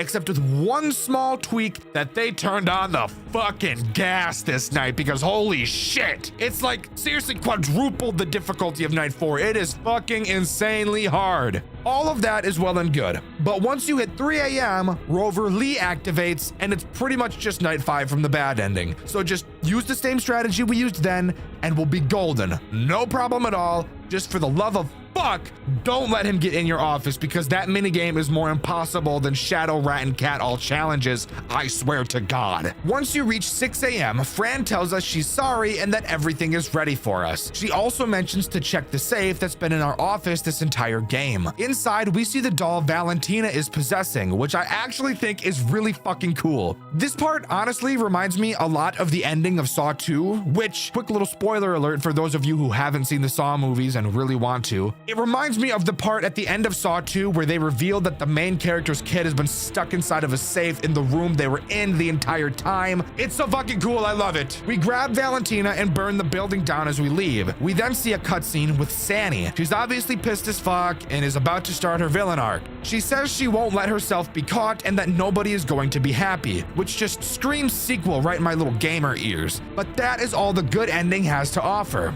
And now, sadly for me, I have to fulfill a promise I made a few minutes ago and talk about the files we collected, which is really just going into the extras and doing a fuck ton of reading. So let's just get all that bullshit over with. Let's start with the audio files. They consist of our great-grandfather's music, the sound of the curse Sanny uses, and Camillo's ghost, which is pretty fucked up. You have the ability to recreate the memories from these files, and doing so gives you an 8-bit minigame to play around in. The audio memory has us play as Omegna as a child as we see her father wallow in despair. She then leaves to go to her room and sleep, giving her dad some space. By the way, all of these minigames are going to piece together that summary I gave you before the good ending, so if it sounds like I'm repeating myself, it's pretty much because I am. The text files are a bunch of newspapers with a fuck ton of words. Like, oh my god, so many goddamn words, I really don't want to read them all, but fuck me, I'm gonna do it for the video. I'll have the editor put Subway Surfers or some shit on the screen, and for those of you that don't care about what these newspapers say, you can skip to the time on your screen right here to just learn about the minigame we'll be talking about directly after. Newspaper 1. Mysterious serial thefts of animatronic dolls continue to baffle the city. Friday, June 12th, 2015. All the missing animatronics belonged to large restaurant chains or family-run establishments with locations in the region. Last Thursday, June 11th, a 4th animatronic figure was reported missing in the city, this time from the Animagic's Burger Place, restaurant located on the outskirts of Santiago. The figure in question is Barry, a shark that performs magic tricks for the audience, and a companion to another of the missing animatronics. The establishment has already been closed for about a month due to the disappearance of another of its figures and the restaurant's mascot, Coco Bite. The security cameras had been damaged since the previous incident, so no footage was found of how the figure disappeared. With this incident, the total number of disappearances in just 2 months has reached 4. Previous disappearances included Pandy, whose original Chinese name is Tao, Batenclop, the animatronic from Batenclop's Terror House, and the aforementioned Coco Bite from Animagic Burger Place. The prosecutor's office claims to have no idea who is responsible for these thefts, nor their motive. We don't know what whoever is stealing these animatronics might want. The investigation hasn't yielded anything yet, stated PDI officer Diego Alarcon. In our opinion, the most likely scenario is that these thieves want to sell the pieces, but we can't confirm anything. There are more valuable items inside, so it's surprising they didn't take them. The officer also reported that the investigation is ongoing and that they will do everything possible to get to the bottom of this. On the other hand, the restaurant CEO stated that it will have to remain closed until the robot is recovered. We are still considering ordering a replacement from the manufacturer, but since this is the 2nd theft we've experienced, we fear they'll come back for a 3rd. Perhaps the best course of action is to remain closed for a while longer, he declared. Newspaper 2. Missing cousins found in old antique shop belonging to their grandmother, January 15th, 2012. 2 of the victims were found with injuries, while the youngest was found dead. Yesterday morning, Sunday, January 14th, the body of a young man identified as Camilo Torres was finally found. He had disappeared early Thursday morning from the shop known as Omegna Antiques, owned by his grandmother. His 2 other grandchildren were also found with him. Valentina Torres, Camilo's sister, who is currently in a coma at the Central Hospital,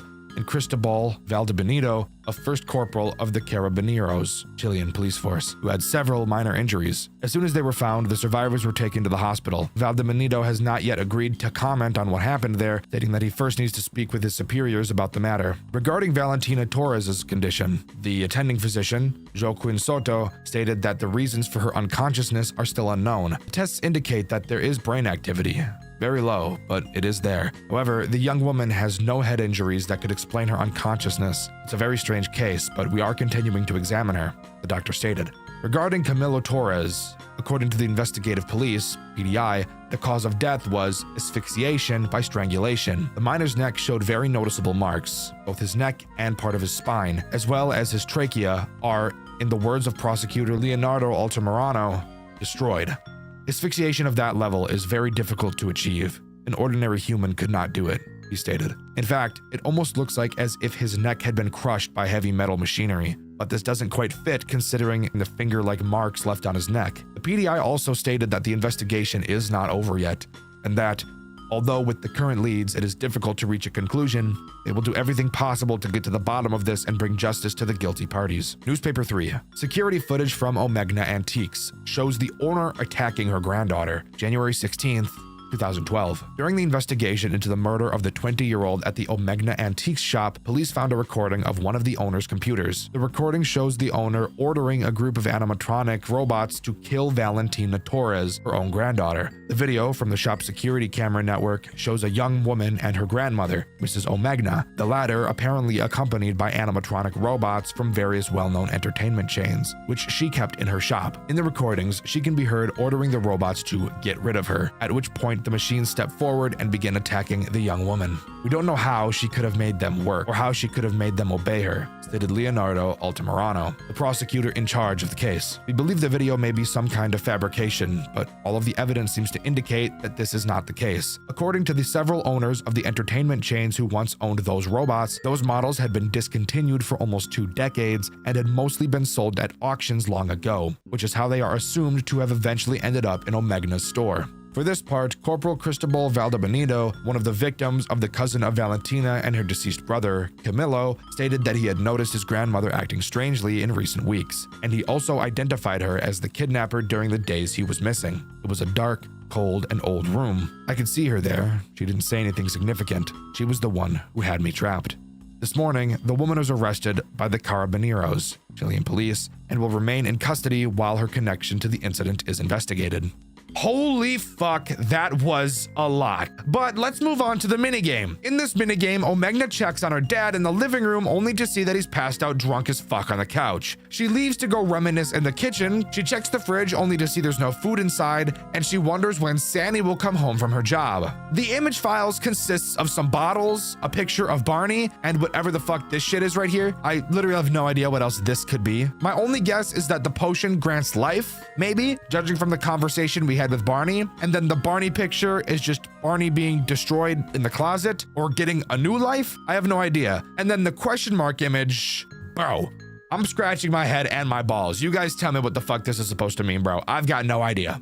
The memory for the images has Omegna's dad drunk and yelling at her. He beats the shit out of her while she begs him to stop. He yells at her and tries to drink more, only to notice the bottle's empty. He shatters the bottle on the wall and tells Omegna that he's going to go get more. He tells them that when he gets back, he doesn't want to see either of them and that they need to go to bed now. Sandy shows up to comfort Omegna. Omegna confronts her, saying that they will not be hurt by him again.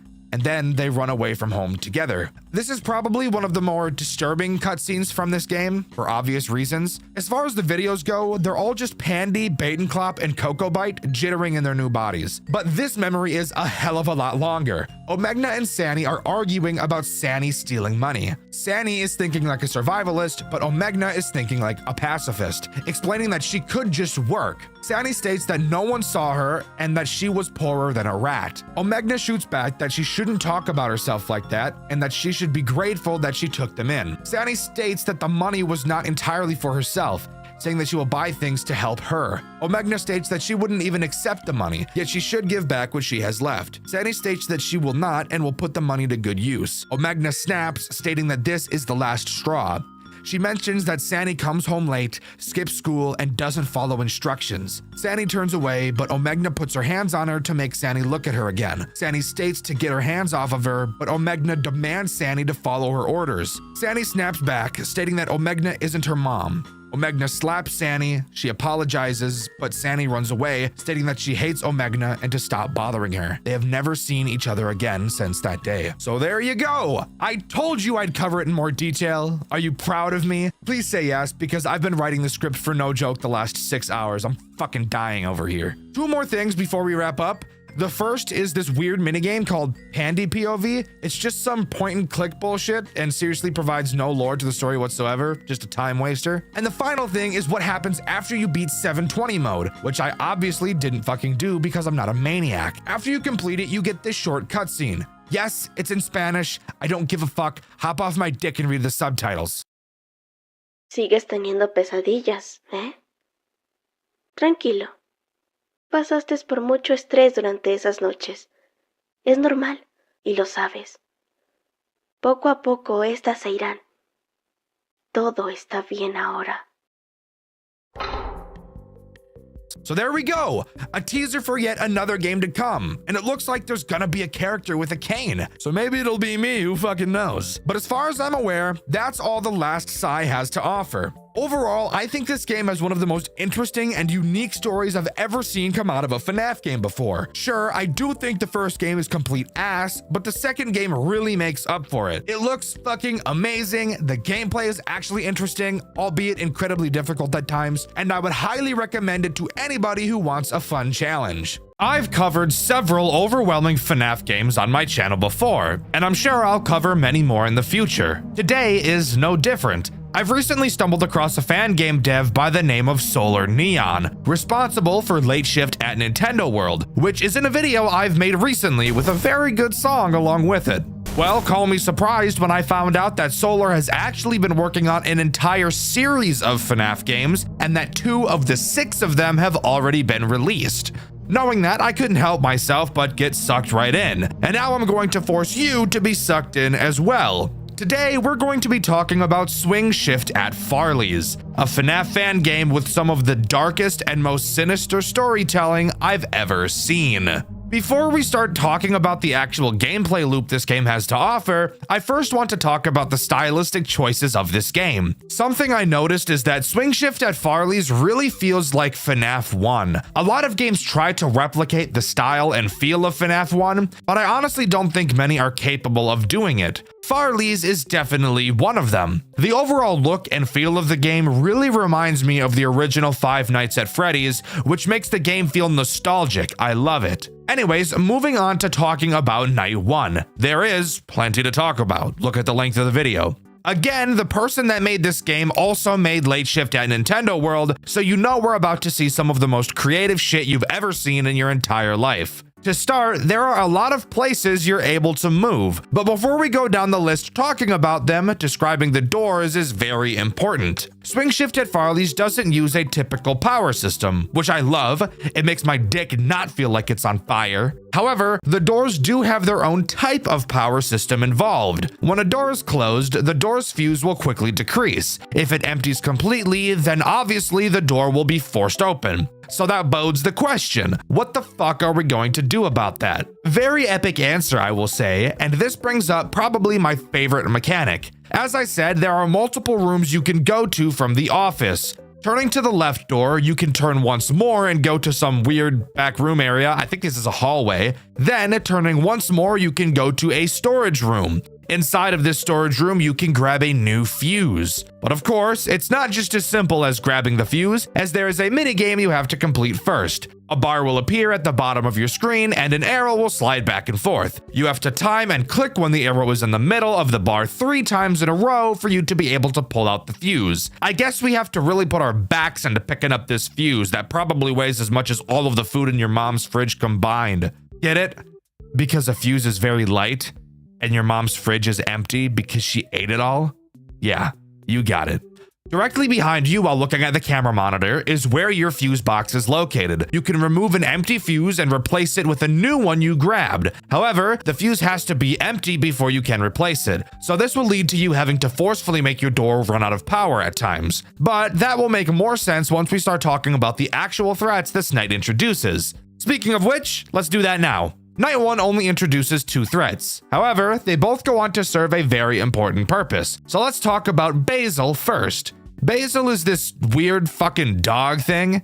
His goal is to attack your left door. He will make his way through the cameras and eventually make it to your door. However, something interesting you'll notice about Basil and your hallways for that matter is that they have no lights. So you won't actually be able to see Basil at your door, nor does he make a sound cue informing you he's there. So that poses the question, how are you supposed to know he's there? Something about Basil, and every animatronic in this game, is that unlike characters from some other FNAF games, they will never move backwards. So once Basil gets to his final camera before attacking, once he leaves that camera, you know for a fact he's at your door and you need to close it. This leads to you needing to constantly watch the cameras to track the characters, something I've noticed a lot of other FNAF games are unable to do without adding a music box or finding them on the cameras mechanic. See, fellow game devs, this game is proof that you can find an interesting way to use the cameras that isn't those 2 things. Basil will bang on the door when he leaves so you can open it again. In general, 1 fuse usually lasts about 2 attacks from characters before you should let it run out and replace it. Charlie is the next character introduced, and she does literally the exact same thing as Basil, except she attacks your right door. Not much more to say about her. Night 2 introduces 2 new threats, each of them doing something different, adding a lot more stress to this game. It's during this night I noticed just how hard this game was truly going to get throughout the later nights. Because even just on night 2, you're already getting dogpiled, and the reflexes and balancing skills you'll need drastically increase. The first and most recognizable threat added is Florence. He is the Foxy equivalent of this game. He is in fucking jail. No, I'm not kidding. He's literally behind bars.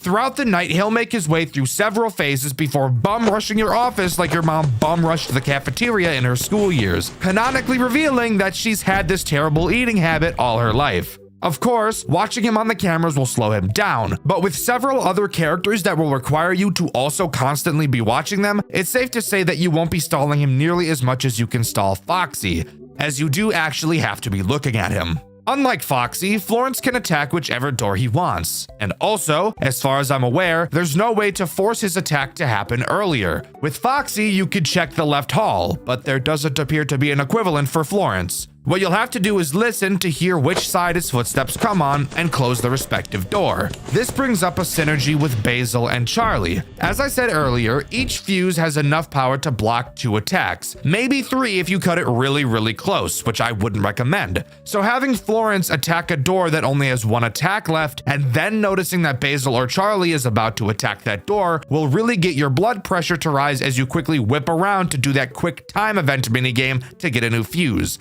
I love the stress this character brings, I can't lie. The final threat this night introduces is Dominic. He brings on an entire new mechanic into this game. In your office, you'll now see that you're able to look up. Doing so, you'll find a vent. Hooray! I can't wait to see what this asshole is about to do. Dominic appears in the same camera as Florence. When he decides he's going to try to get to you, he will move to the back room. On this back room camera, you will see a new pop-up at the bottom. It's a heater for the vent. I'm sure you can see where this is going. When Dominic leaves this backroom camera, it means he has just entered your vent. However, that doesn't mean you should blast the vent just yet, as after you use the heater, you'll have to wait for it to cool down. And just because Dominic is in your vents doesn't mean he'll be combated by the heater just yet. This is the point in time where you'll need to constantly check the vent above you to see if you can hear him banging around inside of them. If you don't hear him, don't blast him. When you do hear the banging, this is when you should go to the camera, charge up the heater, and activate it. You do have to be looking at the vent to hear the banging, so don't think you can just avoid looking up, because unfortunately, you cannot. Night 3 is a doozy, adding 1 new threat that in turn adds 1 new mechanic, enough to make everyone's urethra begin to leak blood. So let's talk about her. The threat that Night 3 introduces is Whitney, and Whitney introduces your flashlight.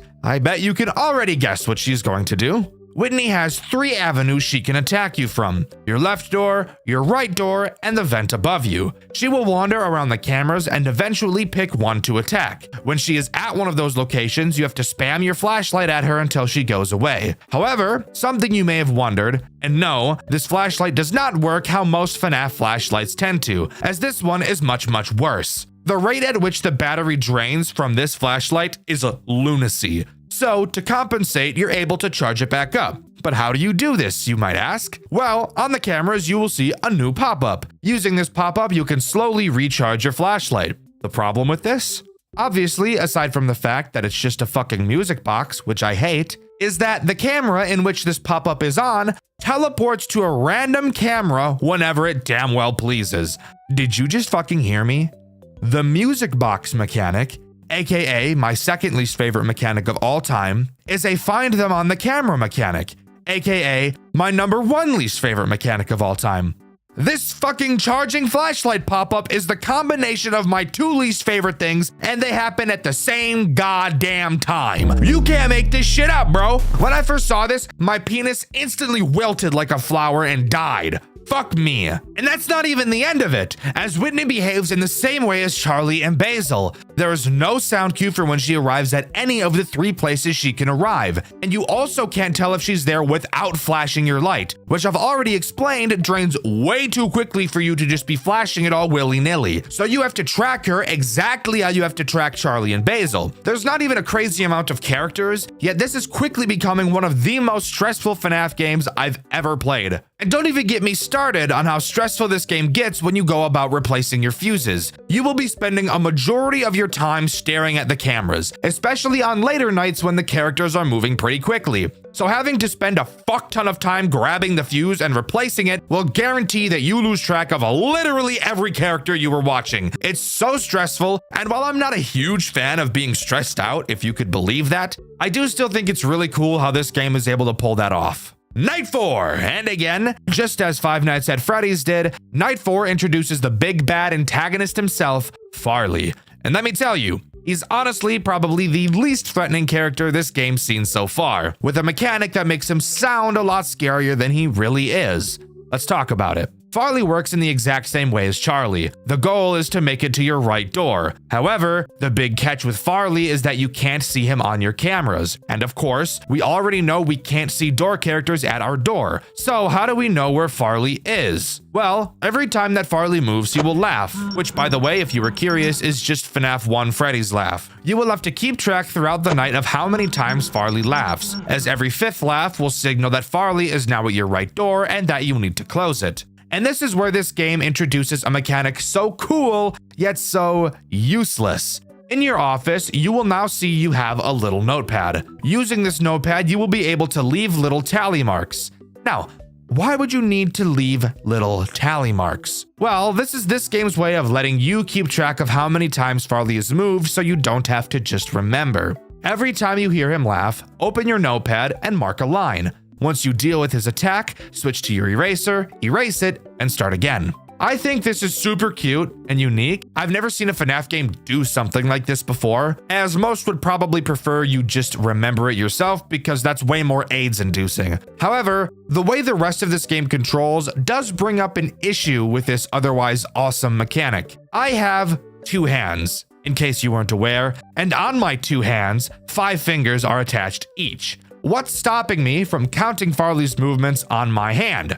Doing this is actually a much better choice in my opinion, since it eliminates the time it would otherwise take to drop the camera, open the notebook, mark it down, close the notebook, and then reopen the camera. I think there's a very simple way to solve this problem and further encourage the player to actually use the notebook. All you would have to do is make another mechanic use a keybind. For example, instead of Whitney and the QuickTime event to get the fuse being controlled by the mouse, why not bind both of those systems to your control key? That way, the player will have one hand on the mouse and the other on the keyboard most of the night, making it so that using the in-game notepad would make much more sense since you wouldn't have that open hand. I think the idea of the notepad is super nice, and while totally unnecessary, I think if it was encouraged in a more natural way, it would actually be one of the most interesting mechanics I've ever seen in one of these FNAF fan games. But as it exists right now, I just don't see any real reason to use it. Night 5 doesn't have a whole lot to talk about, really just being a much more stressful version of Night 4. On my playthrough, which by the way you can watch over on my second channel, Dxtr Black, there was a point where I had to pretty much get 2 fuses in a row because I got unlucky with attacks. Honestly, one of the most stressful moments I've ever had playing a FNAF game. It was so cool. One interesting thing I do want to talk about on this night is the lack of a phone call.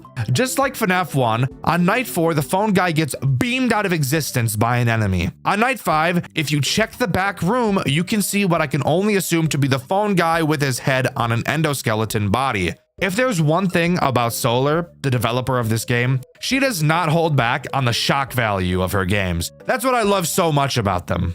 Night 6 time, here we are. Spoiler alert, there's pretty much nothing to talk about, except 2 things. To start, there's no new threat. Night 6 is just a harder version of Night 5. However, if you look in the back room, you'll notice that the corpse is now missing. And this time around, we actually get a phone call. I'm not going to explain it because I literally can't, so just take a listen.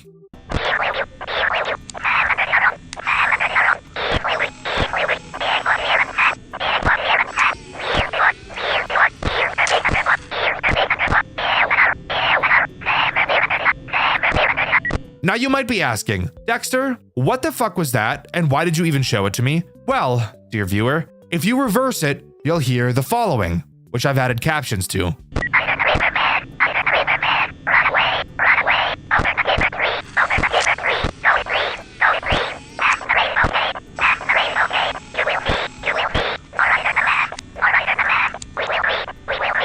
For those of you wondering what any of that means, at the time of writing, I have no idea. And by the way, that inaudible line, I'm gonna need your guys' help with that. Let me know what you think it means. I even reached out to the game's creator, and even she told me that she forgot what the line said. So that's just awesome.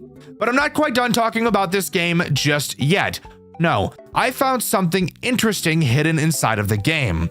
On camera 9, there is a 1 in 10,000 chance for a character by the name of Midas to appear, acting as this game's Golden Freddy, even using the same laugh and hallucination sound as him. He enters your office and his jump scare plays. I'll just let you see it for yourself.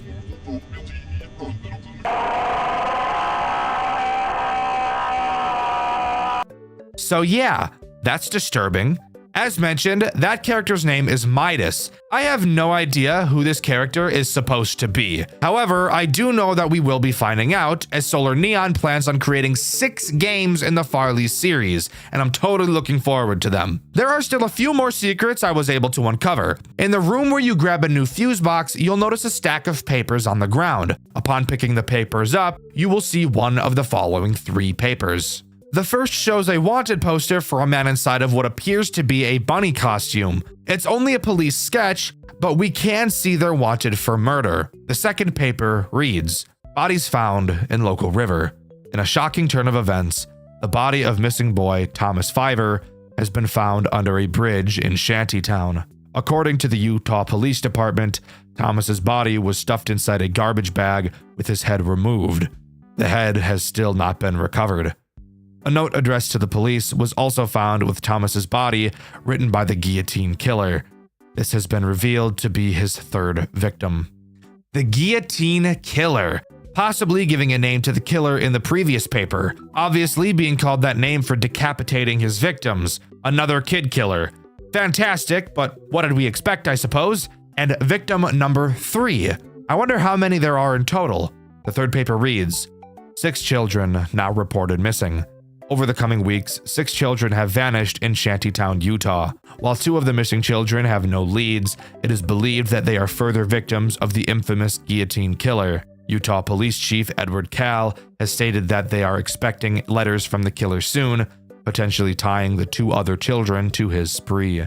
Police are hoping to apprehend the killer soon.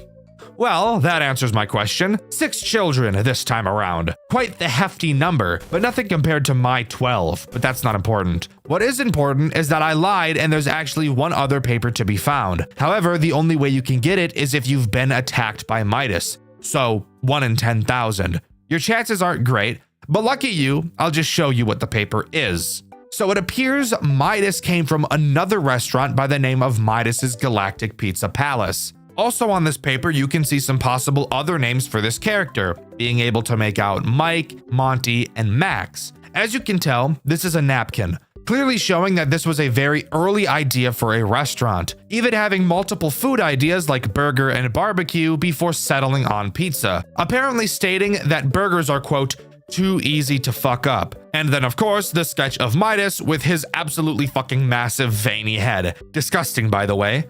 So, with the 5 other confirmed games on the way, there's still a lot to unravel this time. And you better believe I'll be here to cover it when it comes around.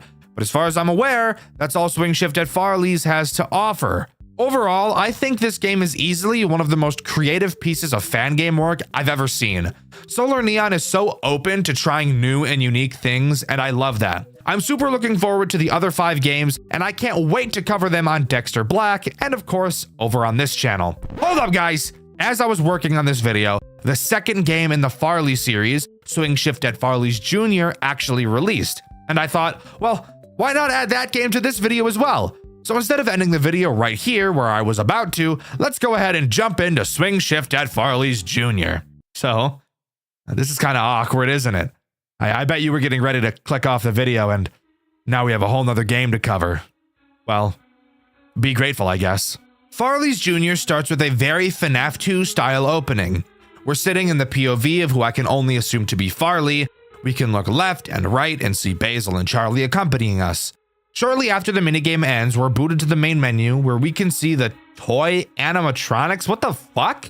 Like, these things literally look like the FNAF characters, but rest assured, they are not. Upon starting the game, we're greeted by a newspaper stating that this time around we aren't monitoring a restaurant, but an entire mall. Awesome. That doesn't sound like there's about to be a metric fuck ton of characters, now does it? Night 1 has a phone call that's like 5 fucking minutes long, and I'm not going to waste my time talking about it. It's your typical Night 1 bullshit, and he explains the characters we'll have to deal with. But of course, if I just let him do that, then I wouldn't really have a job, now would I? So let's start by talking about the tools at our disposal, because there are a hell of a lot more this time around. To start, let's get the obvious out of the way. We have a Farley mask that we can use. However, you may notice the 4 buttons inside of this mask. Don't worry, we'll talk about them in a bit. You can also use your camera to flash the hallway in front of you for a short period of time. However, every time you do, you'll lose 1 film reel. Throughout the cameras, you can find film reels lying around and pick them up. Also in the cameras, you can flash and hold your light on them so that you can actually see, which is very nice. You may also notice music box symbols on a good majority of the cameras. Don't worry, we will also talk about that in a bit. But that's really it in terms of mechanics that actually matter at this point in time, which means we can move on to talking about the threats this night introduces. Night 1 introduces a whopping 4 threats, already matching pretty much the entire crew of the first game, so this is about to get scary. The first ones we'll talk about are Basil Jr. and Charlie Jr., these being the toy variants of the originals. The reason I mentioned talking about both of them is because they both literally do the exact same thing, so no point in talking about them individually. If you couldn't guess because you have a brain deficiency, their goal is to make it to your office through the big hallway in front of you. Since this hallway in front of you is so dark, you won't actually be able to see them if they're there. However, there are 2 things you can do to verify if they are. To start, you can obviously flash the hallway with your camera and check. However, if you don't want to waste a film reel, there is another way. Characters in Farley's Jr. will not move backwards, so once they make it to the hallway camera, if you ever see them leave that camera, that guarantees they'll be in your hallway. So, once you know they're in your hallway, all you have to do is put your mask on. Except, as I'm sure you could have guessed, the buttons don't work like a normal FNAF mask. Upon a character entering your office, their eyes will glow one of 4 colors. Depending on which color they are is which color you'll have to press inside of the mask. Once you do this, their eyes will switch to another color. Repeat this process until you've pressed 4 buttons and they will finally leave your office. I don't think I need to explain to you how fucking awesome this is. Solar Neon was able to take one of the most overused FNAF mechanics of all time and add a twist to it that makes it feel new. Does it make a whole lot of sense? No, not really, but it's still really fucking awesome and I love it. The next threat this night introduces is Farley Jr. He works in the exact same way as Basil and Charlie Jr., but with one very frustrating difference. Remember how in the first game Farley would hide in your blind spots? Yeah? Well, Farley Jr. does the exact same thing, except this time around, he doesn't make sound cues when he moves. So that brings up the very appropriate question, how the hell are you supposed to know where he is? Fantastic question that is! If you look at your cameras, you'll notice a large tracker button at the top. Whenever you click that tracker, it will show you which camera Farley Jr. is currently in. However, every time you use the tracker, you have to wait an entire century to be able to use it again. This is literally the only way to tell where Farley Jr. is. So you'll have to get pretty lucky with your timings of this, especially on later nights. With the juniors out of the way, we can move on to the final threat that Night 1 introduces. That being the marionette. Oh boy, I promise you this thing is way worse than you could ever imagine. Of course, this marionette uses a music box mechanic. However, the music box is located on the desk in your office, so you don't have to open your cameras to use it, which I honestly thought was great. But is there a catch? Are you retarded? Of course there's a catch. There's always a catch. The marionette can move throughout the night. The way she moves? Take a fucking guess. Exactly! At random, she'll make a sound cue signifying that she's teleported to a random camera. Another find them on the camera mechanic, mixed with a music box mechanic. All right, fine. I've liked everything Solar Neon has done so far. Maybe if I look deep inside my cold, dead heart, I can find it in me to look past this. Maybe. When the marionette moves, you'll have to find which camera she went to and toggle the music box to said camera using the music box button I mentioned earlier. So while yes, you can wind it from your office, you're still not free of the worst fucking mechanic ever thought of by man. So, that was a lot to introduce in one night, and we've still got 4 or 5 more of these to go.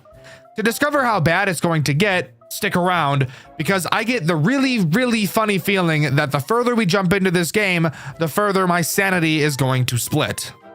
Oh my god. I don't even know what to say.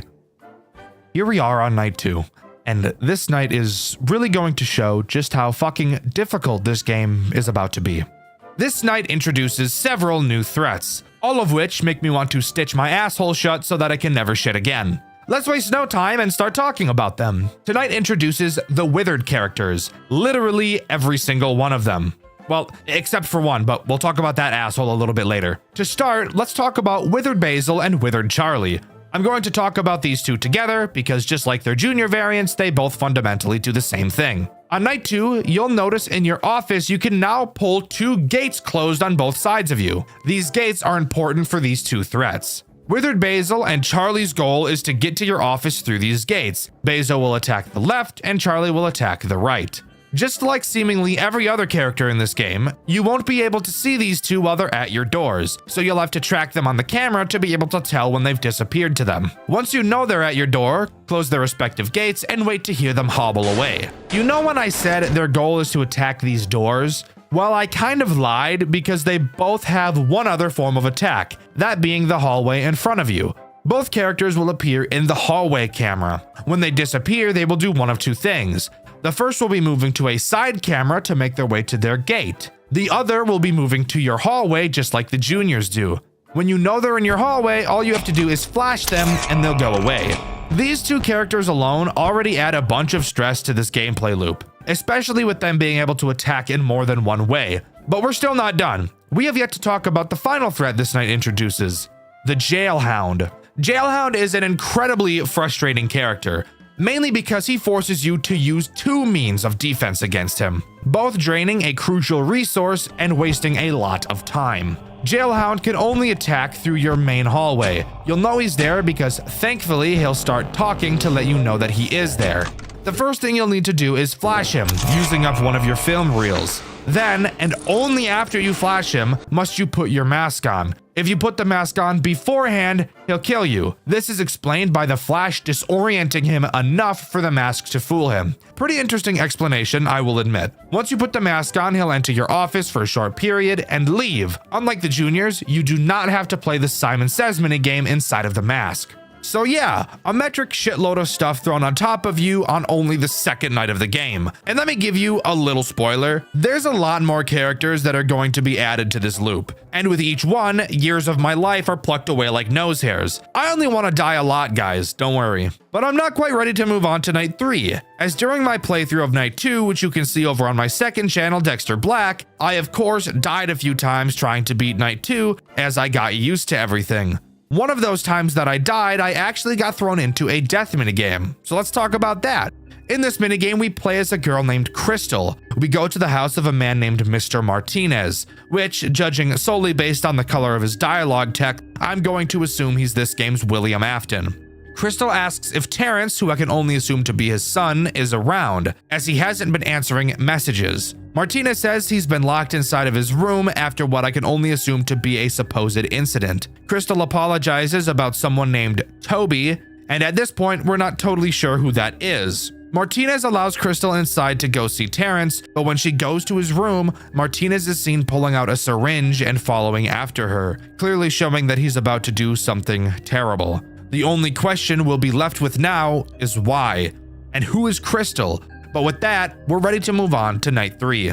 With night 3 coming along, we have even more characters thrown onto our shoulders, and I'm really not excited for it. We have another duo group of attackers that pretty much do the exact same thing. So let's talk about them first. These two characters are Balloon Boy and JJ. Yeah, that's right. Solar made JJ an actual threat in this game rather than just the Easter egg that she is in FNAF 2. Let's talk about Balloon Boy first. He will make his way to your left gate. Of course, like every other character, you won't be able to see him in your doorway. However, you won't have to watch him on the cameras either, as every time he moves, he'll make a sound cue. And the second sound cue he makes will signal that he's at your gate, and that you either need to close it or put your mask on. Either will make him go away. JJ is identical, except she attacks the right gate instead. Now, I mentioned these two were slightly different, and what they do if they get into your office is how they're different, since neither of them will actually end your run directly. If Balloon Bitch makes it into your office, he will quickly leave, but not before taking every single film reel out of your camera, forcing you to have to go through all of the cameras to find more. And at this point in the game, you really don't have the time to be doing that. Now, if JJ gets into your office, she'll do something so foul, I'm trying to hold back the vomit from spewing out of my mouth just thinking about it. If JJ gets into your office, she'll steal your fucking mask off the table. She will then teleport to a random camera in which you'll have to fucking find her and click on her in order for her to return it to your desk. Oh my fucking god, that is literally the most evil thing I've ever seen a character in a FNAF game do. Oh fuck. Oh, she took the fucking mask. I'm cooked. I didn't know she took the mask. I thought that sound cue from JJ was her. I thought the sound cue from JJ was her leaving. It was not. It was her grabbing my shit. She copped me. She copped on my shit. I'd rather JJ kill 6 more children than take my shit. I'm being honest. Oh, but guess what? We're still not done because there's still 2 more threats to talk about. I know I said 3 at the start of the night, but these 2 characters are basically 1 character, which is why I'm saying there's 2 more. These characters are Candy Cadet and Astro. The fuck me silly, backwards, forwards, upside down, flip me, bend me combo. Let me explain it. So, you'll need to watch camera 10 to see when either of these 2 leave. It's important you know who leaves first. If Candy leaves, he will approach one of your gates at random. You, of course, will not be able to see him at your gate without either flashing your camera or watching the cams to see when he enters. He also makes no sound cue either, so that's great. Once he's there, you'll need to close the gate until he leaves. However, shortly after Candy Cadet attacks, Astro will attack the other door shortly after. Now, you may be wondering why I mentioned how important it is for you to know who leaves camera 10 first. Well, that's because if Astro leaves first, he'll do something a bit different. If Asshole leaves first, he too will go to either of your gates. However, when he's at your gate, he'll start singing. You need to close which gate you hear him at until he leaves, And of course, when he does, Candy Kadickhole will soon attack the other side. These two add so much more unnecessary stress to this game, and Solar Neon knew exactly what she was doing when she made this. Asshole. Before we move on to night 4, I want to talk about another death minigame I got while working on this night. It's literally an exact copy of the Give Cake minigame from FNAF 2. The only major difference is that we play as Farley instead of Freddy, and instead of a random crying child, we see a girl come to the entrance who in the programming is named Charlie. Soon after, a car pulls up to the building and a man in a bunny mask gets out. Now, while I would imagine this person is probably Martinez, I do have to point out that in the code, this character's name is Guillotine. And if you remember from the first game, is the name of the serial killer. So it appears we get to see the abduction before one of his many murders. But with that, we can move on to night 4. It got worse, guys. Let me tell you, it got so much worse. Way worse than I could have ever imagined. Not only does night 4 add 2 more characters, but it also adds a brand new mechanic that makes this game far more stressful than it already was. To start, let's talk about the new mechanic, being able to turn off the power to the building. I bet you can take a solid guess where this is going. When the power is off, you obviously can't check your cameras. However, you can still put your mask on and close your gates. With that in mind, now on to the 2 threats this night introduces. Let's start with the simplest one, Mangle.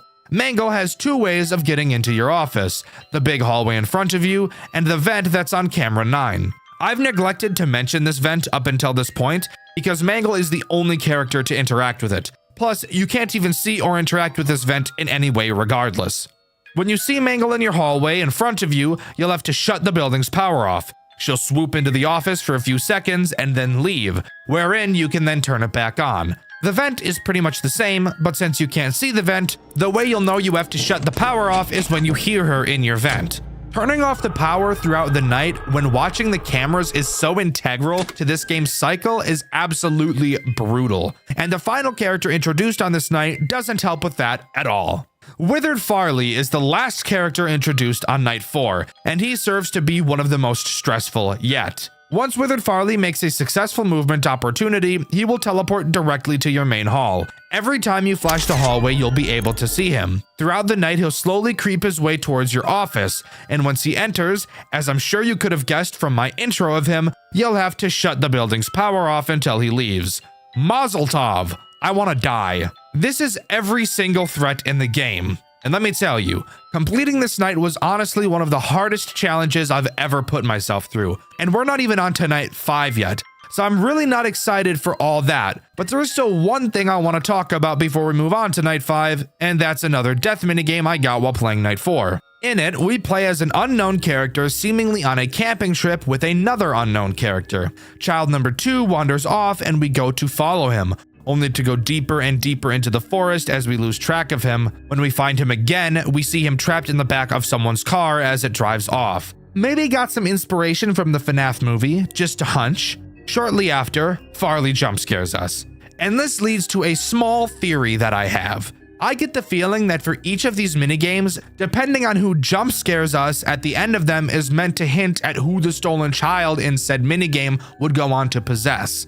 Just a hunch, but I wouldn't be surprised if that was the case. Anyways, on to night 5, and I'm really not excited for it, I can't lie. Thankfully, night 5 doesn't bring anything new to the table. I thank God for that every day that I wake up, because he knows better than anybody how I would have lost my mind had there been more animatronics added on this night. However, there is something very interesting to note about this night. 1, I never got a death minigame like I was hoping for, but that's fine. And 2, something very interesting happens once you complete the night. I'll let Dxtr Black take it away. Subscribe, by the way. Woo! Oh! I need to relax.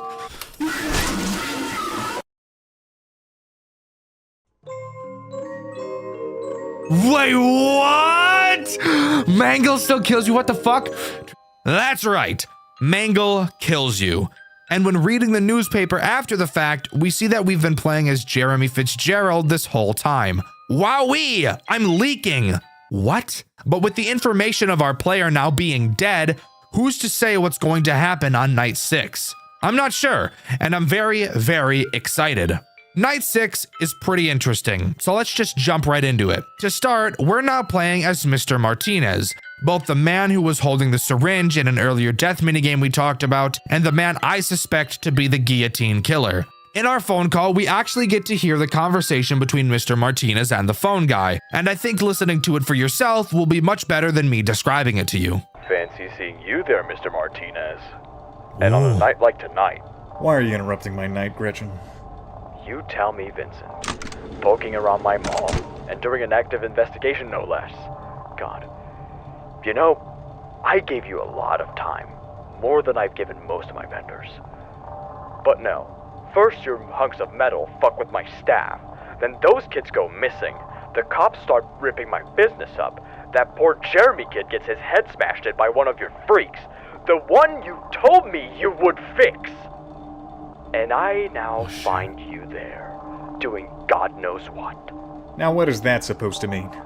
Oh, I think you've got a pretty damn fine clue. Are you threatening me, Gretchen? I'm not sure baseless accusations are a good look for you. Then let me make it simple. If you're not out by the time I get there, I'll throw you out myself. Is that right now? Yeah, it is. Wanna know why? Because I've been in this business long enough to know what scum is. Whatever mess you've made, I want it cleaned up. Otherwise, the police might be expecting a little tip soon. I think this further adds to my confirmation that yes, Mr. Martinez is 100% the guillotine killer and this game's Afton. This night really serves to be a much harder version of Night 5. However, to my surprise, one new character is actually added, that being Midas, the secret character from the first game. He acts in the exact same way as Golden Freddy does in FNAF 2.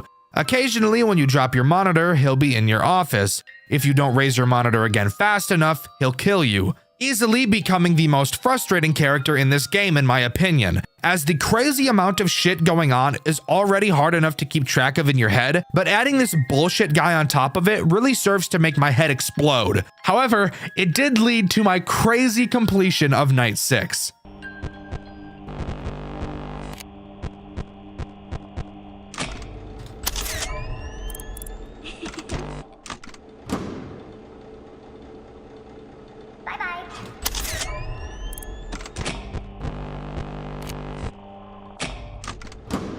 Fuck, I'm dead. What? Holy shit! Tell me that's not the craziest completion you've ever seen. Yeah, I thought so. But with that, Farley's Jr. closes down due to a bunch of bullshit that was completely expected, and Swing Shift at Farley's Jr. comes to a close. At least, that would be the case if we didn't have a bit more lore stuff to talk about, since with Midas actually showing up, I'm sure you could have assumed there's some stuff I was able to find.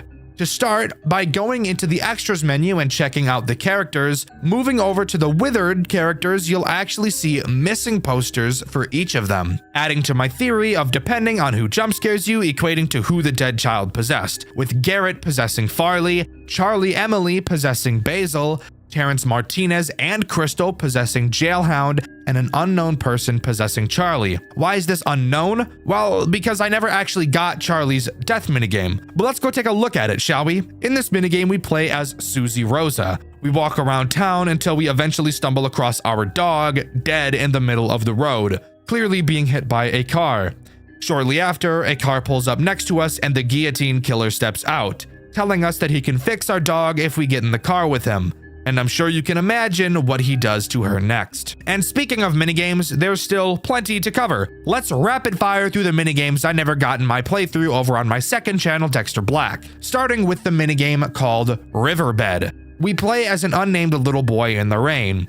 We walk past the place where Susie's dog was killed, and continuing forward, we see the guillotine killer dropping the body of presumably one of his victims in the lake before he is then attacked. And if you remember, this is probably his third victim, which was referenced in one of the papers in Farley's 1. The next minigame is called Save Them. We play as Withered Farley as we follow the marionette through the building. She spells out save them as we travel, but before we can get to the exit, the killer steps in and smashes the marionette to pieces. And finally, we have Late Night, a minigame that's really just a cutscene. We watch a mother talking on a payphone while her daughter is clearly trying to get her attention. Eventually, she wanders off, only for us to see the killer's car whiz by, presumably, I would imagine, hitting her with it, although no sound cue is heard to indicate that. The mother goes to look for her, and then we get jump scared by the marionette, which would tell me that this little girl would go on to possess her. Oh yeah, there actually is another minigame that I got, I just didn't mention it for some reason, so I'll mention it now. It's called I'm Sorry. This one is also just a cutscene, and in a much different style from the others. A boy is sitting in the hospital with Mr. Martinez. They're watching the corpse of an unknown person completely wrapped in gauze. Looking back at Martinez, we see this unsettling image. And with that, that's all of the cutscenes in this game covered. However, we're still not quite done talking about stuff I was able to find. To start, there are several newspaper articles to read just like in the first game. Each appears at random when you click the paper stack in your office. They read, Marvelous Mimic Man. The winner of the 1995 Henton's Robotic Fair has been announced to be Vincent Martinez's Marvelous Mimic Man. This robot won due to its impressive state-of-the-art AI that allows it to near perfectly mimic the actions and poses of anyone around it. Vincent Martinez, the proud creator of the Mimic Man, has made a statement on winning first place. I am honored to receive this award. Thank you to the judges and especially the voters who made this happen. I hope to show you more of the Mimic Man and other creations like him soon. Farley's closes its doors. Lawsuit from Showbiz Pizza Time Incorporated closes down beloved family restaurant. After a long and grueling trial, Showbiz Pizza Time Incorporated has won its lawsuit against New Edge Incorporated, the owners of Farley's Fun Zone. The lawsuit alleges that New Edge Incorporated not only plagiarized multiple of its characters, but also stole confidential blueprints and schematics for their animatronic mascots. As a result of New Edge losing the lawsuit, they have been ordered to pay Showbiz Pizza Incorporated $3 million in damages. While New Edge has yet to make a statement, their decision to shut all of their 10 Farley's Fun Zone locations has sent a clear message. Obituaries. Abigail Leslie Emily, September 5th, 1954 to July 30th, 1985. Abigail was born on September 5th of 1954.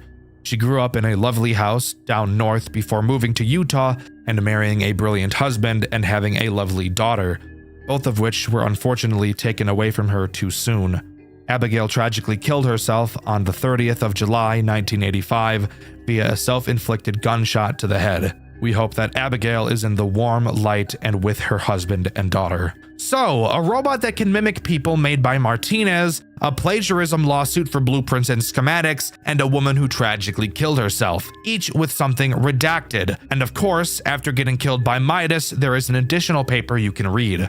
Tragedy at Midas's. 10-year-old boy bitten by animatronic. This afternoon at Midas's Galactic Pizza Palace, one 10-year-old boy, Tobias Martinez, was bitten by one of the establishment's animatronic characters. It was reported that he was shoved inside its mouth by 4 children who have yet to be identified. Police have not yet confirmed if this is a murder attempt or freak accident, although they are still investigating. Tobias is reportedly in critical condition, with his frontal lobe nearly severed. The owners of Midas's New Edge Incorporated have yet to make public statement on the matter, aside from suspending all operations at the restaurant. Tobias Martinez was bitten and killed at Midas's. I wonder if this isn't the person we see in the hospital bed in the I'm Sorry minigame, as this is clearly this game's equivalent to the Fredbear bite. And since we're drawing parallels, let's draw another one. In the weird phone call all the way in Farley's 1, the first line mentions a riverbed. And what do we see in one of the death minigames? That's right, the guillotine killer throwing a body into a riverbed. Whose body this is, though? No other than Thomas Fiver, Martinez's third victim. But with that, as far as I'm aware, is everything that the first 2 Farley's games have to offer. I'm incredibly excited for the rest of the series that Solar has planned, and she's actually shown me a sneak peek of the 3rd game. I'm obviously not going to spoil anything, but it looks crazy. Overall, both of the Farley's games are clearly heavily inspired by the original FNAF games and even seem to be following the original pattern and story these games laid out. And I honestly really like it. What do you think is the most underrated Five Nights at Freddy's fan game ever made? A series that is so amazing you'd think it'd be talked about everywhere. But when you go to check, it seems like nobody has ever even heard of it. The game we'll be covering today is one of those games for me, and when doing research for this video, especially when talking about the lore, I found it incredibly difficult to piece it together because of how little information there seems to be about it. But rest assured, I think I've got it figured out. The game we'll be covering today is Project Readjusted, a FNAF fan game with one of my favorite stories of all time. Sit back, relax, and let's jump into this amazing trilogy together. First big change I noticed in Project Readjusted from most FNAF games is the way the phone calls were handled. Rather than having the phone calls take place inside the game, this game instead chooses to have us listen to the phone call before we even load into the office, instead giving us a still image to look at showing the characters we will be seeing on each night. I'll admit it's unique, however, I think I'd personally prefer to be able to mess around with the cameras, mechanics, and so on while the phone guy is talking, and just have to make sure nobody moves while that's happening. I feel that's a much better way to utilize the first phone call in a FNAF game. The first phone call doesn't give out any meaningful information, really just going over how the main character Buster works, but it's my job to explain the mechanics, so I don't think I'll be letting the depressed sounding Wei Ji do that for me. Upon loading into the office, you may feel just a little cramped, and that's normal. This office is teeny tiny, like much smaller than most FNAF offices I've seen in my days. Obviously, we have a door to the office, because if we didn't, I'd question how we even got into the room in the first place. However, the interesting thing about this door is that it doesn't close. Oh, Dexter! Does it not have an actual door? Like, it's just a doorway? No, there's a door. Our character just for some reason chooses not to close it. But instead of thinking that's because we're playing in the shoes of a dumbass, I'm instead going to assume it's because we're playing in the shoes of a badass who isn't scared of anything. We also, of course, have our cameras, which are very interesting to say the least. To start, they have two modes, lights on mode and useless mode. Because, as I'm sure you could have guessed, if the lights are off, you can't see anything. I know, groundbreaking.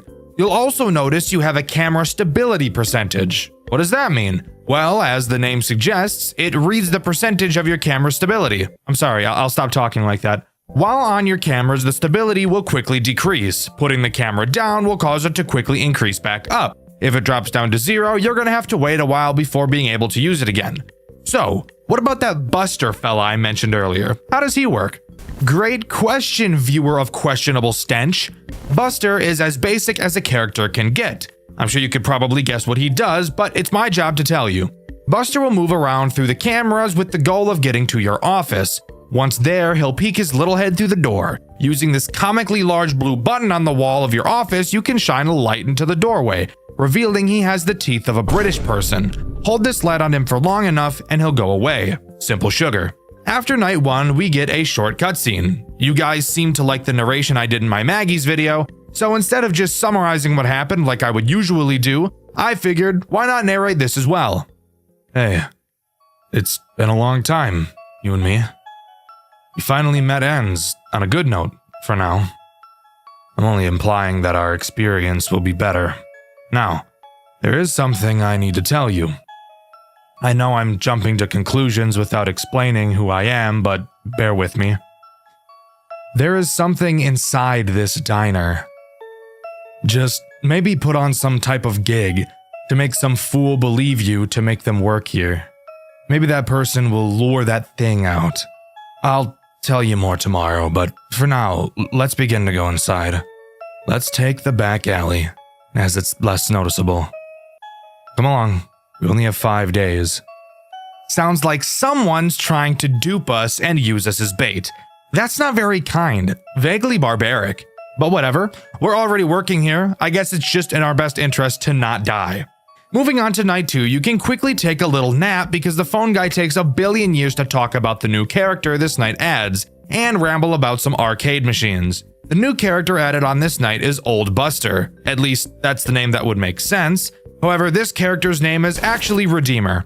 Quite literally, being an older Buster model, I can't quite wrap my head around why they chose to name him in the way they did. Redeemer makes use of your vents, something I've neglected to mention thus far. You can't really see it, but the vent is to the right of your office behind the door, so just out of sight. Redeemer does whatever he damn well pleases until he eventually decides to enter the vent. When he does, an obvious sound cue will play letting you know he's entered. Once he reaches your office, he'll dive in. When he's in your office, it's very important that you don't look at him. However, since the office we're in is so small, it may prove very difficult to just look away from him. So you'll have to be looking at your cameras while he's in your office instead. I guess Redeemer has the mindset of, if I can't see him, he can't see me. Stupid ass robot. This, however, may bring up a possible conflict. If your camera stability is too low by the time Redeemer gets to your office, it's safe to say that you wouldn't have a very good time. But luckily for us, at this point in the game, checking the cameras is entirely useless. So as of right now, this shouldn't be a problem. Hey, so I was looking around in these garbage bins and found a key. It's great, I know, the low effort put into protecting this place. Anyways, remember that idea I had, well, a few minutes ago? I got this one guy on my phone now. His name is Hayden Simmons. Pretty dumb fellow. I bet he doesn't even know of this place. Probably a high school dropout or a kid desperate for some easy cash. Well, now let's venture inside this establishment and set up an office for our buddy. So we know the name of our character, Hayden Simmons. Too bad his name is one of the rhyming Aiden names, probably the worst group of names anybody could have. That's besides the point though. It seems like the building we're working in isn't even supposed to have an office. It's clear something sinister is going on here, but we don't quite know what yet. Moving on to night 3, I'm going to spare you the details and have us skip the phone call because he explains what the newest character does in an amount of time that could be an entire video by itself. Night 3 introduces Ned. Ned is ugly, like ugly as sin. He's got a face not even a mother could love. Booger-ah, boy. He will try to make his way to your office via the long hallway in the building.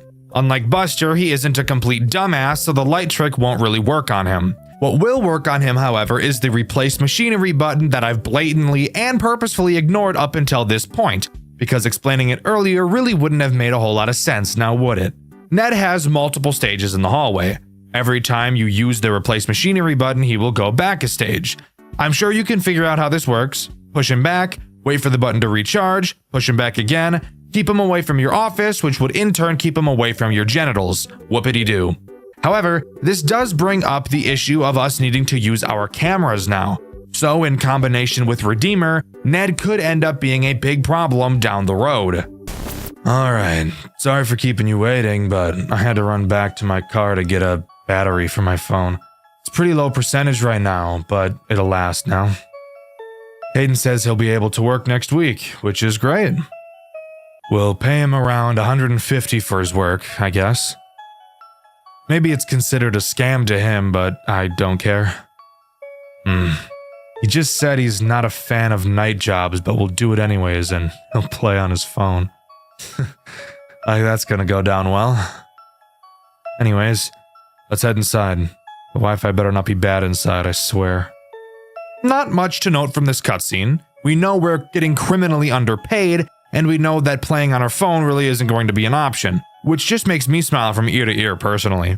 Night 4 introduces 2 new characters. However, one of them serves to be more of an annoyance than an actual threat, so we'll talk about him first. Greg is a little asshole. Really, this game's Balloon Boy. Not because he has the same mechanic, except I lied because he kinda does. His main goal is to disable your light and leave you vulnerable to Buster.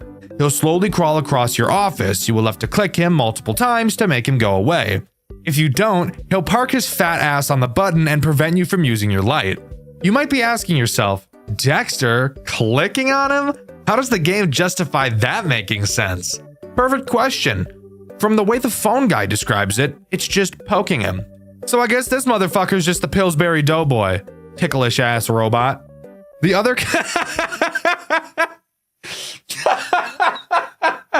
That's so fucking stupid.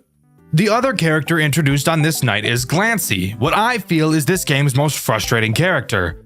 Glancy tries to get into the back storage room and just literally fuck up everything in the entire building. Rip wires, killing your lights and your camera.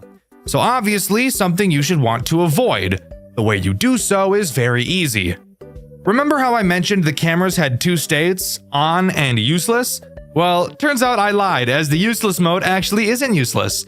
When Glancy gets into this back room, all you have to do is turn the camera lights off and he won't be able to see shit, making him decide to travel into another room by accident. I'd imagine it's an accident since he can't see, but he could have easily just gotten pissed off and left on his own accord. Which, if he can see where the exit is, you'd probably think he could see the wires, but I guess not. We're inside. Now, let's just put some of these cameras around the building and we'll be all set. Oh, never mind. There's a panel lying down on this shelf. Wait. You hear that? Well, anyways, you'll record calls just to convince him, Andrew. Just do a casual voice or whatever. Nice, these'll work. What the? Did I just hear walking? Wait, who are you? Andrew, run. He's looking for me. I'll see you around, friend. Dope. So we know the name of our phone guy, Andrew. Sounds like whoever is heard in these cutscenes isn't Andrew then. And apparently upon entering the building, something found them. Andrew ran, leaving whoever he was with behind, not knowing what the outcome was. Night 5's phone call actually has something interesting in it, if you could believe that. Andrew tells us that the character introduced on this night has something they want. Finally, a motive for what they're doing. Apparently this new character, Vinard, has a special chip that they really want. Andrew doesn't explain why they want this chip, but I'm sure we're gonna find out. Speaking of Vinard, what does he do? Well, he will try to hack the cameras so that you can't use them, and then wheel his way over to your office to kill you. Not sure why he has to disable the cameras to do that, but he does, I guess. Occasionally, you will see a purple error next to his camera. When you do, all you have to do is go to that camera and turn the light off so he can't see. Because like some people, he can't type without looking at the keyboard. Embarrassing. That's a talent you probably want to learn if you're on a computer all day. But that's really all he does. It really starts to show on this night how difficult this game can be, requiring you to be in the cameras very frequently. The only real chance you'll get to recharge your stability is when Buster is attacking, and I think that was on purpose for the sake of balancing, but maybe I'm being too optimistic. Unlike every other night, Night 5 doesn't have a post-night cutscene, so I can't talk about that. What I can talk about, however, is an Easter egg and a fun piece of trivia about one of the characters in this game. After completing Night 5, you will unlock Custom Night. Inside, if you set everyone to max and click the Fox plushie in your office, you'll get this jump scare. And if you're interested in something about Vinard, he's actually a character made by Mixlass, the guy that made Tyke & Sons Lumber Co. and Baby's Nightmare Circus, which I've covered on this channel before. Definitely go watch that video after you finish this one. And as a result of using Mixlass's character, Mixlass then used one of Mechless's characters in his game Tyke & Sons Lumber Co. Pretty cool if you ask me. But that is all Project Readjusted has to offer. Overall, I think the game is surprisingly mechanically complex for a first game, something pretty uncommon with fan games that take place in a series like this. But don't let the lack of lore fool you, as Project Readjusted has one of the most interesting stories I've ever seen, and it continues in Project Readjusted 2. It's been so long since I've seen Matthew. He just disappeared. I must find him again. I have so many questions. I could possibly get answers from the new Buster's location. The location is currently being renovated, but they must need some kind of guard. Could be hiding there after all this time. Well, let's see where this takes me in my hunt to find him. Project Readjusted 2 opens with a mission already in mind, finding a man named Matthew. I'm unsure who Matthew could be. My only guess at this time is it's the guy that got left behind by Andrew in the first game, but that is obviously unconfirmed as of now. Our player, Andrew, enters an old Buster's location to look for answers, throwing us right into Night 1. Loading into Night 1, we get a call from the phone guy who goes over the basics of what we'll be doing. He mentions that they're currently working on newer models of all the characters. Not a whole lot of interest to point out during this call. However, what is of interest is how scared I was when I first saw the equivalent of 3 fucking music boxes in one camera. But lucky us, we don't have to worry about that right now. Unlike Readjusted 1, this game doesn't have anything to stop you from staring at your cameras for as long as you'd like, which is a breath of fresh air. But that only means that this game is going to be AIDS in a different way, and we'll figure out how soon. Let's talk about the first and only threat Night 1 introduces, Cable Buster, who I'm just going to be calling Buster because I'm lazy. Buster makes use of a new mechanic this game introduces, the showtime tapes in Camera 1. When Buster gets to either Camera 5 or Camera 7, you will have to look at him. He will be repeating a day of the week. I don't know why he feels the need to say it out loud constantly. Phone guy explained that apparently that's what he's designed to do, walk around the building and inform people when the show is about to start. But why would he say the day of the week if that was the case? I have no idea. Once Buster says what day of the week the show is on, you will have to quickly go to Camera 1, set the sound file to the day of the week he stated, and play the audio track. This will cause him to meander back to Camera 1 and do a little jiggy. Just kidding, he doesn't dance. I just lied to you. Something isn't right. Papers are coming in about a missing person. A missing person at the old Buster's.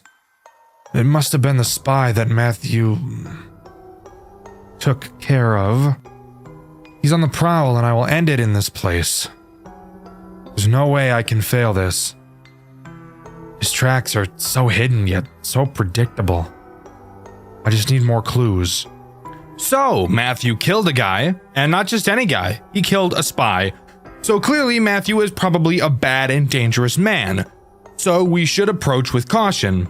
Not knowing anything else, we move on to Night 2. Night 2, the phone guy introduces some new mechanics, but fuck him, my voice sounds better. Night 2 introduces Infested Glancer, but before we talk about what he does, we should talk about the second thing our cameras can do. Show some air ducts. Hooray! The air duct menu is very reminiscent of the ones from Ultimate Custom Night. You have a radar that you can use to detect anything moving inside. Spoiler alert, Glancer is inside. You may also notice that there are 3 things you can repair. Are your FNAF 3 senses going off? Because mine are going haywire and it's making me want to off myself. The 3 things to repair are your radar, your lights, and your doors. Glancer will attack any of the 3 vents in your air ducts, all of which lead to your office. Use the radar to find where he is, and close the door when he gets too close. You'll notice that you have a meter on this screen that tracks your door power. If it runs out, you'll have to reboot the doors, and of course, after too many uses of your radar, you'll have to reboot that as well. Glancer brings up a very obvious issue. He's fucking annoying, and he's very fast, easily being the most annoying character in this entire game, demanding the majority of your attention like a clingy girlfriend that you're slowly falling out of love with. And of course, the repairs in this game are some of the most frustrating mechanics I've ever had to deal with, spending the majority of my playthrough listening to that ear-grating beeping. This is where camera stalling comes into play. By staring at Glancer, or Buster if you really wanted to, you can prevent them from moving.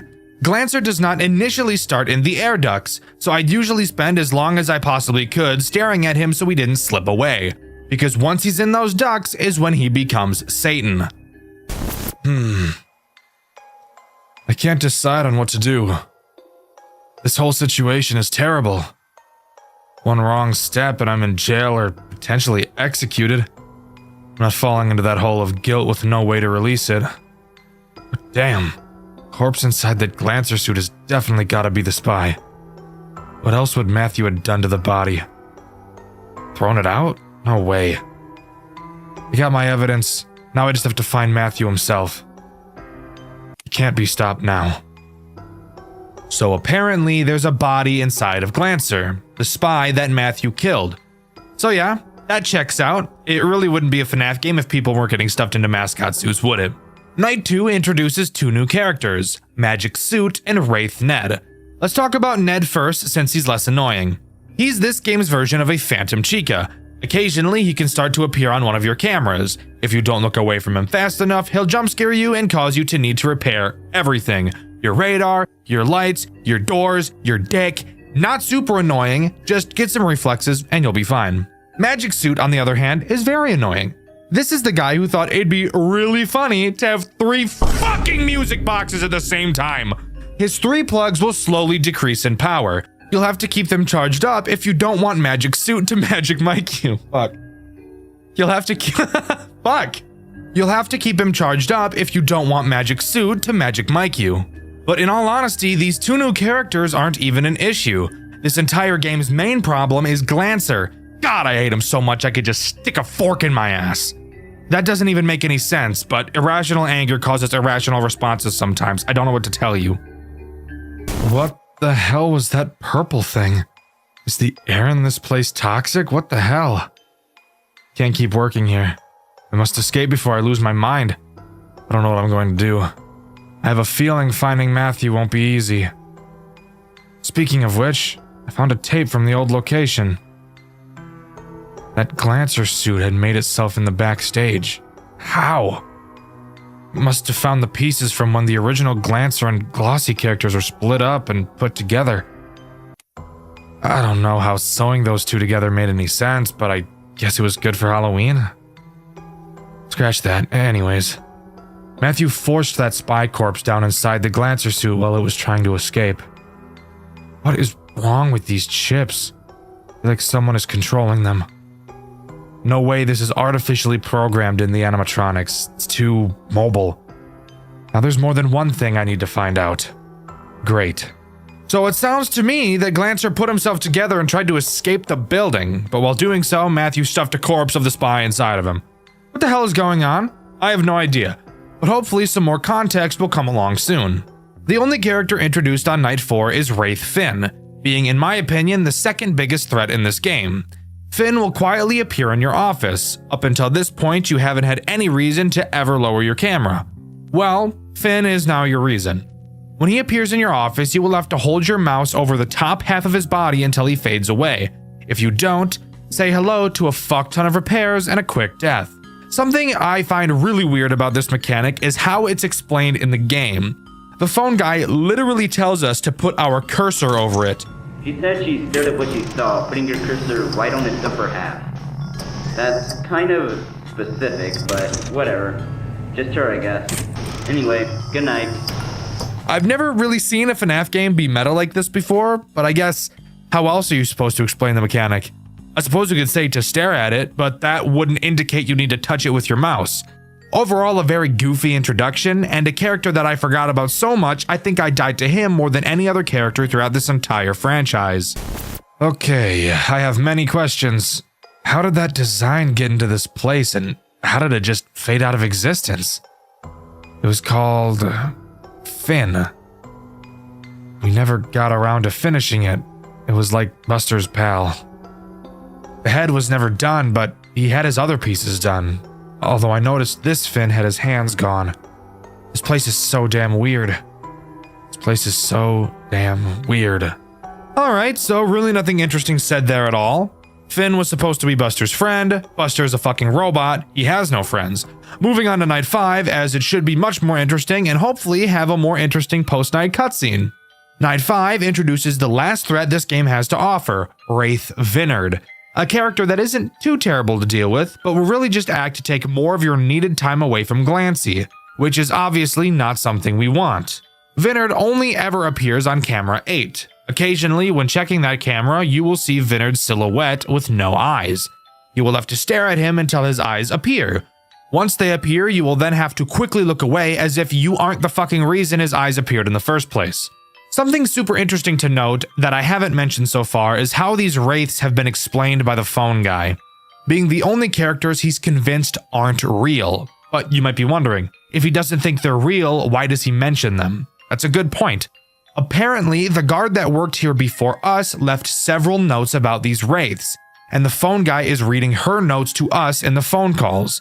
Maybe as an in case, maybe just to make fun of her, who's to say? Either way, I find it interesting. Vinard? With legs? What is going on anymore? I can't take things seriously. Wait, no. I hear sirens. I still haven't found Matthew.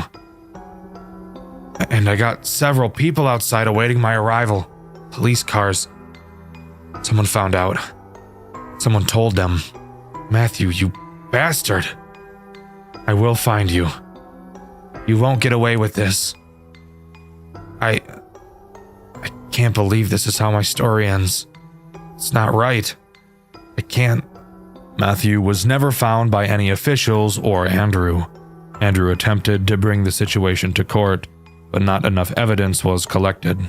Andrew was deemed guilty for the corpse inside Buster's Diner World and was sentenced to death row, his execution following a month after being assigned. This was not the outcome he had thought of. It could have been worse. This story is false.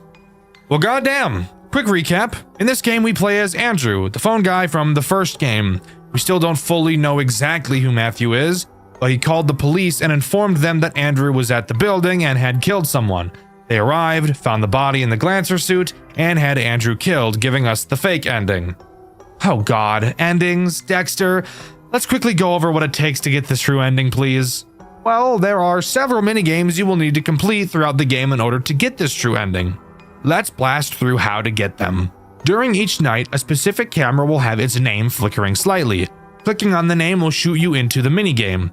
On night 1, it's the main supply camera. On night 2, it's the West Hall. Night 3, it's the secondary supply entry. Night 4, it's the secondary supply entry again. And night 5, it's the power breaker. After completing all the minigames and successfully beating night 5, you'll get the true ending instead. The minigame. It spoke the words I couldn't find myself. Matthew died with his baby. A tape left on him. I can't explain what I've experienced here. I can't go on with this sudden guilt. This damned children's entertainment chain should have never happened. This outcome was not proper. And I can't handle it. I don't know what will happen next. I'll report the death of him and the corpse to the police. At least I can get off with no charges. I can't put myself to do it. I can't go the route my gut wants me to go. Later the same night, Andrew had a heart attack. No evidence was ever turned into the police due to this. Nearly a week later, police arrived after suspicion from pedestrians roaming the streets. Police had not told any officials about what was found and began to demolish the location. Andrew's story is over. An ending to a tragic story. There are no solutions to the problem. Diner World Entertainment was shut down immediately and ran out of business, seeking a new opportunity to reach into kids' hearts. This is the true story. Well, goddamn! Turns out it didn't matter what he did. Andrew still died, and no word of Matthew was ever heard from the police. We just can't win, can we? Well, luckily for us, this storyline does continue, and even more lucky for us, it continues in the best game in the series, and arguably one of the most creative FNAF games ever designed. I know who you are, Andrew Vargas. I've seen your name in records before. I know what you're doing. You want information. Lots of it. I'm no provider, but I can lead you to what you want. I know that man, Matthew, has been nothing but a mystery to you. His image is shrouded in a dense fog that your gaze cannot penetrate. But you want to break it, do you not? You can either go the full walk or fall short. There is no try this time. All the information you want to grasp so badly can be obtained. All you have to do is satisfy us. There are 3 captives full of knowledge below the storage facility. Treat them to our satisfaction, and they will live out to the 5th and final day. On that day, they will be free. They will be able to tell you all that they know. This is what you want, right? The data you seek is waiting for you. And here we are! Project Readjusted 3, the last game in the series and undoubtedly the best. This opening cutscene throws us right into the world of this twisted game. We play as Andrew. That might seem a bit confusing since Andrew died in the last game. But guess what? Apparently, both of the fucking endings weren't real. So what the fuck? I'm not joking, by the way. I'm being completely serious. Both of the endings in the second game aren't real. The true ending isn't real. Both the fake ending and the true ending both didn't fucking happen because it takes place before this one. So like, what the fuck was that all about, huh? Anyways, We're not sure who was speaking to us in that cutscene, but apparently there are 3 survivors that have all the information we need to solve whatever is going on with Matthew, and with that, we're tossed into night 1. This game does progress based on objectives instead of time, but rather than a game like Pizzeria Simulator where the tasks you have to complete are mind-numbing, the task in this game actually requires a small bit of brain power, and is truly one of the most creative takes on a FNAF game I've ever seen. We're tasked with protecting these 3 captives. In the cameras, you'll be able to see 3 rooms. Each of these rooms holds one of the captives. You can keep track of their stats at the bottom of the monitor, see how much hunger, thirst, and satisfaction they're all at. Note how much supply you have. Your goal throughout this night is to send these captives shipments of food and water. Then, once they're all satisfied, the night can end. When you open the gate, food and water will slowly be dispensed. You can control which room these packages will go to. The longer you take to send a captive something, the lower their satisfaction will go. At the top of the screen, you'll see a minimum grade you need to complete the night, and which grade you're currently at, meaning you don't have to fill each room up to its entirety to complete the night. However, I'm a fucking badass and chose to get the best grade possible on each night. In order to refill your supplies, you will have to complete a task. A set of numbers will appear in a random order and you will have to click them in that order. When you finish, your supply will be slightly filled. Side note, if you ever see this sliding minigame instead of the number 1, that's because in that specific moment, I'm using footage from Indie Fuel, and in his playthrough, he was playing an earlier version of the game that used a different minigame. And that's all that happens on night 1. I could talk about the cameras for sure, but I think that'll become much more important in night 2, which actually brings on the first and main threat this game has to offer. But before we can get to that, in true final game lore dump fashion, after each night we get a post-night minigame to have fun with. In this minigame, we just kind of walk around. We check the stage in the main room and notice that there's supposed to be 2 animatronics on stage, the other being Finn. You may remember him from the second game. We go backstage where we believe Finn should be, only to find a dead child on the ground, bringing this minigame to a close. Something really awesome about this game is the patient hub. Dexter, what's the patient hub? If you'd shut the fuck up and watch the video like a normal person, instead of continuously asking questions like the girl you're watching a movie with that you really wish you didn't invite over because you're just trying to watch the fucking movie, I'd explain it to you. Sorry, lost my temper a little bit. Anyways, the patient hub is on the menu. Using it will actually let you go to talk to the 3 people you're protecting throughout the nights. Throughout the nights, heading to the patient hub, they will give you different pieces of information as the game goes on. On this first night, they don't tell you anything since they've been told they can't yet, probably by whoever put them here. This is such a cool and interesting integration into this game, and I think this is one of the big reasons why this game in particular is so underrated. Night 2 is where this game really starts to get real, introducing the first main threat of the game, Busted. Inside of your monitor, you'll notice the left half that I haven't really mentioned. Well, I'm about to mention it. You'll notice that it only has 3 cameras, but don't let that fool you. Busted will move around the cameras, not only trying to get to you, but to get to the captives as well. If at any point you can't find him on your cameras, that means he's in your office. Your office, by the way, is another thing I've neglected to mention. There are 4 entrances to your office, 2 on each side. You have the 2 obvious hallways in front of you, and then the 2 holes in your walls to the sides of you. Busted is very quiet, so you will have to make sure you're tracking him. Once Busted enters your office, you will have to scare him away with the light. Now, you may think, like most FNAF games, that we'd be given a flashlight, but no, that'd be too easy. In Project Readjusted 3, you're given a fucking glow stick to defend yourself. You know, one of those crack and shake things? Yeah, that's our main means of defense. When Busted is in your office, you have to hold the glow stick on him to scare him away, but there's a catch. Your glow stick cannot be used for very long at all. It has a very short lifespan, so you have to check really fucking quickly. Obviously, if you don't, you'll die. But if you remember, I mentioned Busted being able to attack the captives as well. While watching Busted on your cameras, you may notice that on any of the 3, he may get a bit too close to some of the patient doors. If he does, that's how you know he's about to attack them. When you see him doing this, you must ring the bell on your desk. The The noise will attract him to your office and away from the patients. Something super interesting about Busted attacking patients is that if he kills one, you don't lose, and it will actually make the remaining nights easier since you'll have less mouths to feed. However, as I'm sure you could have guessed, if a patient dies, they will never come back throughout the rest of the game. That means no more talking to them in the patient hub at the end of the nights. And of course, if you let all 3 patients die, then you will lose the game. This right here is one of the coolest mechanics I've ever seen in a FNAF game.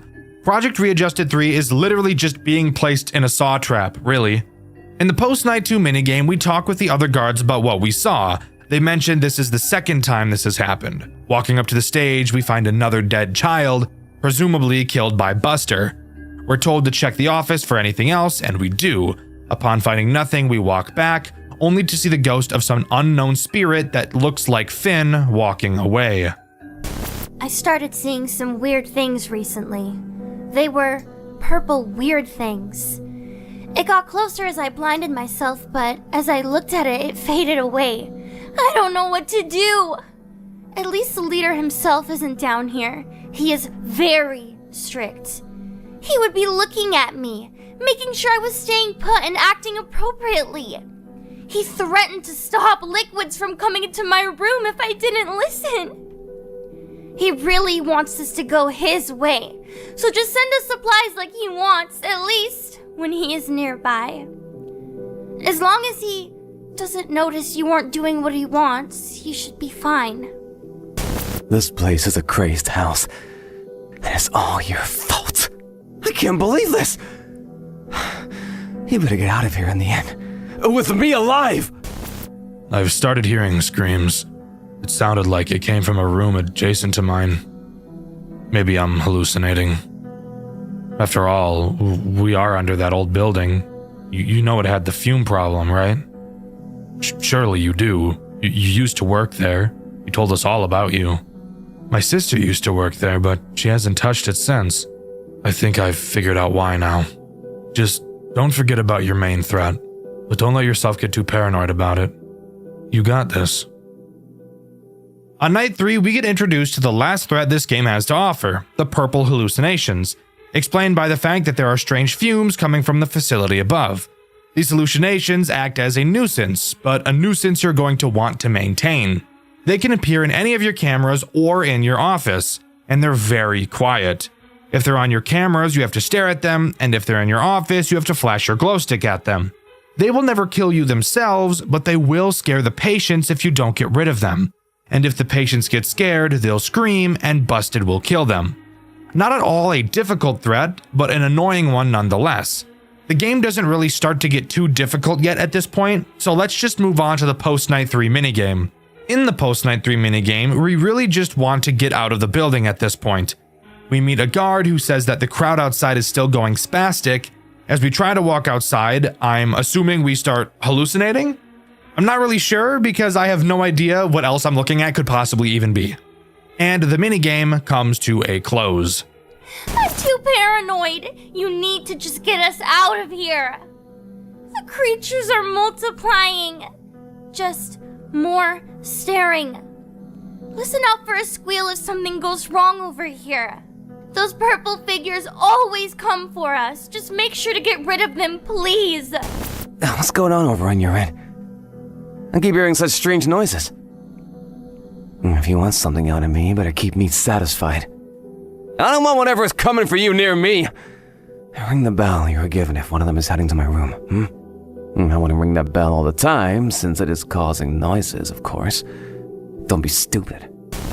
Hey, I still can't talk about what I know yet, but I think I know something that may help you in your endeavors. I know some of the quirks of that thing that is hunting you right now. It's very stealthy. You need to keep an eye on it all the time. It may hide in various spots, so make sure to be up to snuff with your surroundings. I don't know much about its chip data, though. I only ever overheard my sister read out some blueprints she picked up on her last workday a few years ago.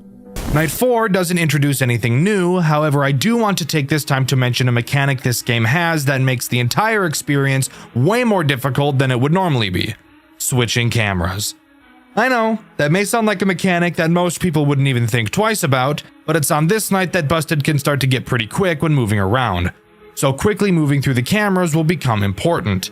However, even though there's only 3 cameras, switching through them quickly can prove to be quite nerve-wracking. You cannot click any camera at any time. You can only move to cameras adjacent to the camera you're currently on, which means if you're on camera 1 and want to get to camera 3, you will first have to click on camera 2. Typically, this wouldn't be an issue, but you have to wait for a static animation to play each time you switch a camera before you can switch it again. Sure, the animation itself isn't very long, but when you have to switch as much as you do, that time will quickly add up. Overall, this is more of a nitpick than anything, but it is something I noticed during my playthrough, which you can see on my second channel, Dxtr Black. The Post-Night 4 minigame is a little bit weird. We play as the ghost we saw at the end of the Post-Night 2 minigame. We walk around the building, talking to children and guards, hearing messages like, "I blame you," and "How can we punish you?" Eventually, we find the body of another child. We say that we can restore it, and upon coming into contact, we get the message, "You must kill them for me." Just one more to go. Once you left last night, I heard a strange tumbling noise outside. It was metallic and heavy. I don't know what it was, but it may be coming for you this time. Nothing rings a bell, but every time I heard some alarm, it would scamper. I don't think whatever it was likes noise. You have something to play noise? Yes. Please use that to keep yourself safe, but only if it sounds like it's coming close. Using noise at the wrong time may cost you. You better get me out of here ASAP! I'm done playing these games. If it weren't for that guy holding a pistol to my hand for telling you my information early, I would have been long gone. Get it together! I'm tired of talking to you. To get on with it! I heard some ruckus outside, friend. I recognized the weird noise pattern from the debugging process from upstairs. Someone was altering the mascot's code. I know this just because of my sister's curiosity. She brought back some pink robot from her workplace to show me how messed up her work environment was. That thing was tossed in the end. It couldn't move regardless, but the same debugging process intro pattern she used was similar to the one I heard upstairs last night. I can only assume that the two systems are related, most likely by the same manufacturer. All I know is that those old models never liked being looked at after some wear and tear. We flashed a light on the pink thing and it sparked a little. It was a very strange find indeed. Well, I hope you can use this information to your advantage tonight. Let's hope we can see the sun once more. Night 5 introduces one final threat. I know, guys, I've been lying constantly throughout this video, but I prefer to call it keeping you on your toes. The final threat introduced is Subject Model 3A, being another annoying character. He will wander around your cameras and you just have to make sure you're not looking at him. If you look at him for too long, I'm assuming you can guess what happens to you. Major bun pounding, salad tossing, you get it. Don't look at him. Overall, he really doesn't add anything new to the mix, really just making it more annoying to keep track of Busted. But if you can complete it, we'll move on to the final minigame. In this final minigame, we play as a child, walking around the restaurant following what appears to be the ghost of a child. We follow them into the back room where the first kid was killed and speak to one of the animatronics. They apologize for what they did to us, probably in reference to killing us. They said their chip made them do it and explained that someone else is pulling the strings and making the robots kill people. It ends off by telling us we will never see it again and to leave. Then the minigame comes to a close. Andrew Vargas, it seems you have found your way. We cannot say we are surprised at your feat, especially considering your perseverance was quite equal to your past endeavors. You found your sources, exactly what you wanted. Though, did you ever think to look for more data you could use towards your search? The patients you have saved do not hold all of the information, but just enough for you to draw a plausible conclusion. Regardless of your intentions with the data you hold, your time here is over. You have what you came for, but do you feel empty with what you hold? That is a question that will be left in the air for you to grasp. For now, you may take your prized patients outside of this facility with you until you find your true desire and recollection We thank you for playing our game. I can't believe it! You did it? I'm free from this place? Oh, I must tell you what I know. Well, okay, I was a producer for one of the most popular animatronic performer shows a few years back. I was vital, but I got to the point where I knew too much, and that is how I wound up here. This man was someone I used to work with. He created these things for his own entertainment business, but he eventually took it too far. He created a powerful computer to control all of his creations from a distance, with whatever behavior he wanted. He always left his plans on his work desk, but one day he felt like something was off. Some grew suspicious of his projects, myself included, but I never took it as far as this one group of people. They were dedicated to finding his grand computer. They went as far as setting up hidden cameras around the building to track anything they could, anything that could leave a trace back to its whereabouts. But they never found it, because the man attacked and killed one of them. I saw it on old discarded footage. That is all I know. I hope this helps you. It took you long enough? Let's make this conversation quick. I was one of the construction employees set to renovate the supply and storage facility for future use. It was gonna be under some childish name like Busters, I think. I was the only one that showed up to the job early, like always. I got to one of the storage trucks I left outside, and that's where my life took a turn. They had a rotting corpse and dismantled robots in that truck, man. A rotting corpse! You could never understand how disgusting that was to see face to face.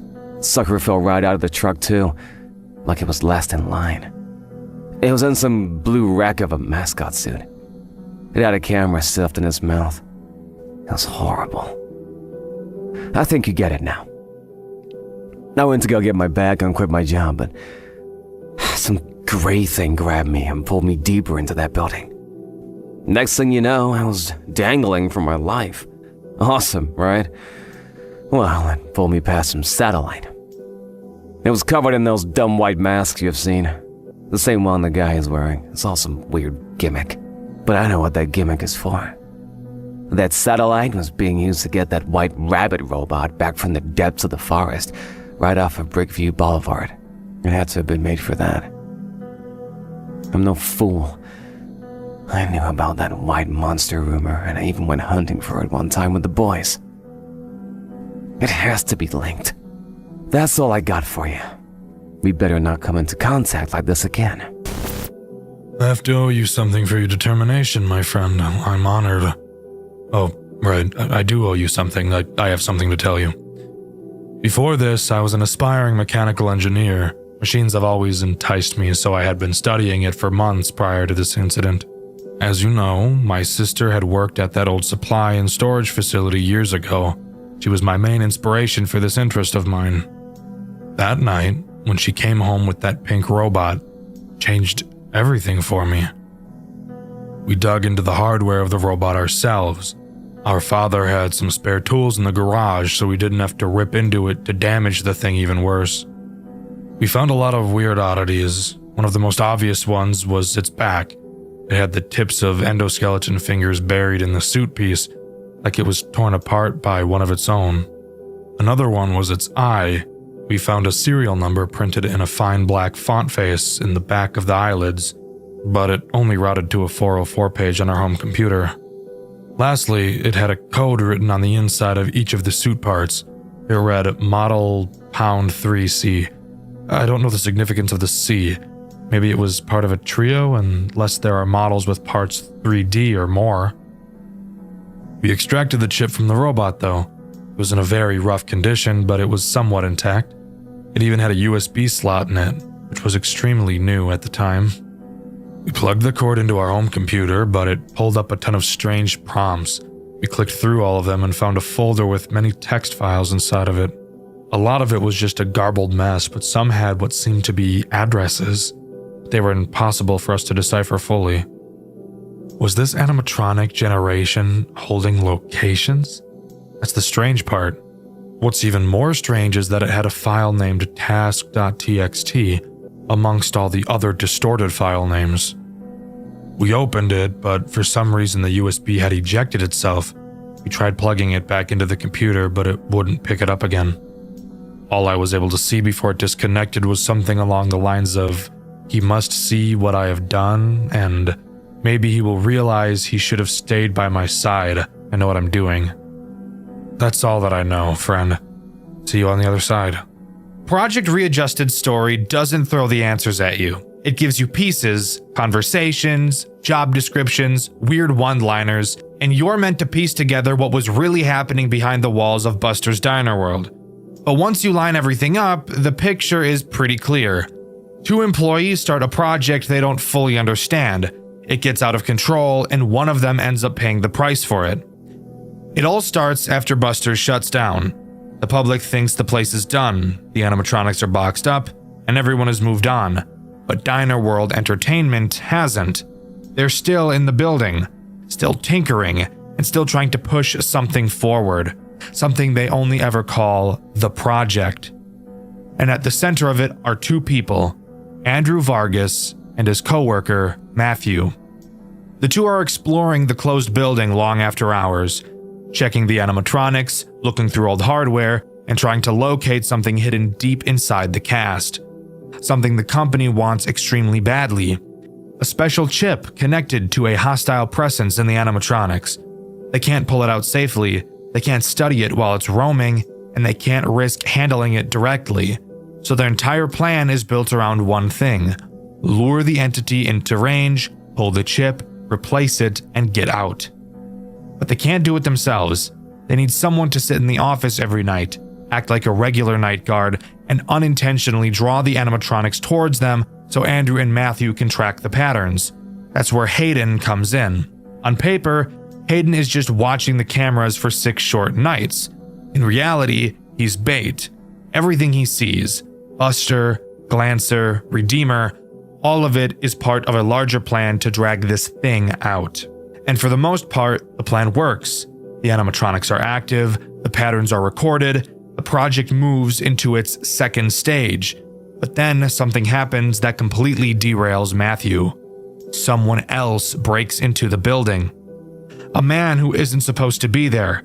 Someone snooping around who gets far too close to whatever Andrew and Matthew are doing. The fandom calls him the spy, and Matthew panics. Instead of letting their secret get out, he kills the intruder. Not an accident, a choice. And it's the moment everything changes. Andrew is horrified, Matthew goes quiet, and from that point on, the two of them aren't on the same page anymore. Not long after that, Matthew disappears. No goodbye, no confession, no explanation. He's just gone. And Andrew is left with two things: a project he no longer trusts, and a friend who might have destroyed himself trying to finish it. When Project Readjusted 2 begins, we're not playing as Hayden anymore. We're someone closer to the company, a technician finishing their final assignment for Diner World Entertainment.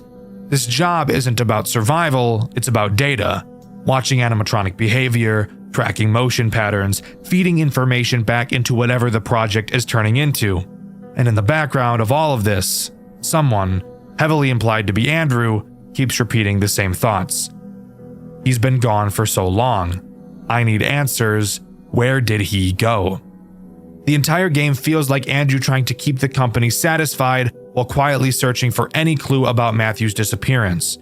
Meanwhile, the animatronics are no longer just mascots. They're infested, corrupted, wired shut, and torn open. The prototypes that were experimented on long after Buster's closed. The project has clearly moved forward, and whatever they pulled from those animatronics is now being pushed into something else, something bigger, something human. And Andrew eventually gets the lead he's been waiting for, something that points away from Buster's, away from the diner entirely, and into a new location, a facility the company is tied to, a place where living subjects are being kept alive for testing. And to follow this trial, Andrew makes a deal, a job offer he can't refuse, something that promises answers about Matthew at a cost. That's where Project Readjusted 3 picks up. Andrew is now inside this medical facility, sitting in a monitoring booth, watching over patients who can't leave their rooms. His job is to keep them alive by sending supplies down long, empty hallways, making sure they don't lose consciousness, and trying not to get killed by something stalking him in the dark. A twisted, hulking version of Buster that shouldn't even exist in a place like this. But the deeper Andrew goes, the more obvious it becomes that this facility is just the project's final phase. The animatronics were only the beginning. The chip, the patterns, the experiments. All of it was leading to human testing. And somewhere inside this building, one of the patients isn't just another victim. He's the thing Andrew has been searching for since the moment Matthew vanished. Matthew didn't run. He didn't escape. He didn't move on. He was taken. Absorbed into the same project he helped build. In Project Readjusted 3, Matthew is the subjected member, a living test subject altered by the very experiments he and Andrew once tried to control. And that's the real truth behind Project Readjusted. A company digs up something dangerous hidden inside their animatronics. 2 employees tried to pull off a secret extraction, someone dies, one of them vanishes, and years later the entire operation has grown into a human experimentation program, with Matthew trapped at the center of it, and Andrew desperately trying to undo the damage. This game never spells everything out, and the dev has even said the full story was never completely written down, but from what everything we do see, the trilogy comes down to a single idea. They started the project together, Andrew survived it, Matthew didn't. But as far as I could gather and as far as I'm aware, that's all Project Readjusted has to offer. There was supposed to be a final installment, Project Readjusted 4 Jet Black, but it was cancelled due to scheduling conflicts and the pair incident of Game Jolt, which I'm not going to dive into today. Maybe another time. Overall, I think each game in this series progressively got better and better. I think the story I was able to piece together is really interesting and very good, but I really wish it was more concrete so I didn't have to speculate as much as I did. Project Readjusted 3 is a phenomenal FNAF game and one of the most creative I've ever seen, and I highly recommend you give this series a try. But let me know what you think. Do you agree with me, or do you think Project Readjusted is actually just a confusing dumpster fire? Let me know in the comments below. In my 5 Nights at Maggie's video, I asked you guys which series you'd like to see me cover next, and my favorite comment is this one by Witchery. They said Tealerland, and while that's not really a series, it is a game I really loved and that I do have on my list to talk about on Dxtr White, so you should be able to expect that video in the near future. The question of this video is, if there was one cliche in FNAF games that you could remove from every FNAF game ever, what would it be and why? With the question of the video being asked, subscribe to the channel, I'd appreciate it a lot. Thank you to all of my superfan channel members, you guys are the greatest. I've been Dxtr, and I'll see you guys in the next video. See ya! One more. Come on. One more. Come on. Just do one more. Just one more. Just hey! Look at that! Holy shit! What the fuck? No, that's awesome. That's so fucking cool. That is so fucking cool. No, bro, that's based. It's based. Absolutely based. Look at that shit. Isn't that awesome? Isn't that freaking Riz? That's awesome. Nah, bro, that's fucking awesome. That's so cool. Hell yeah, dude. Fuck.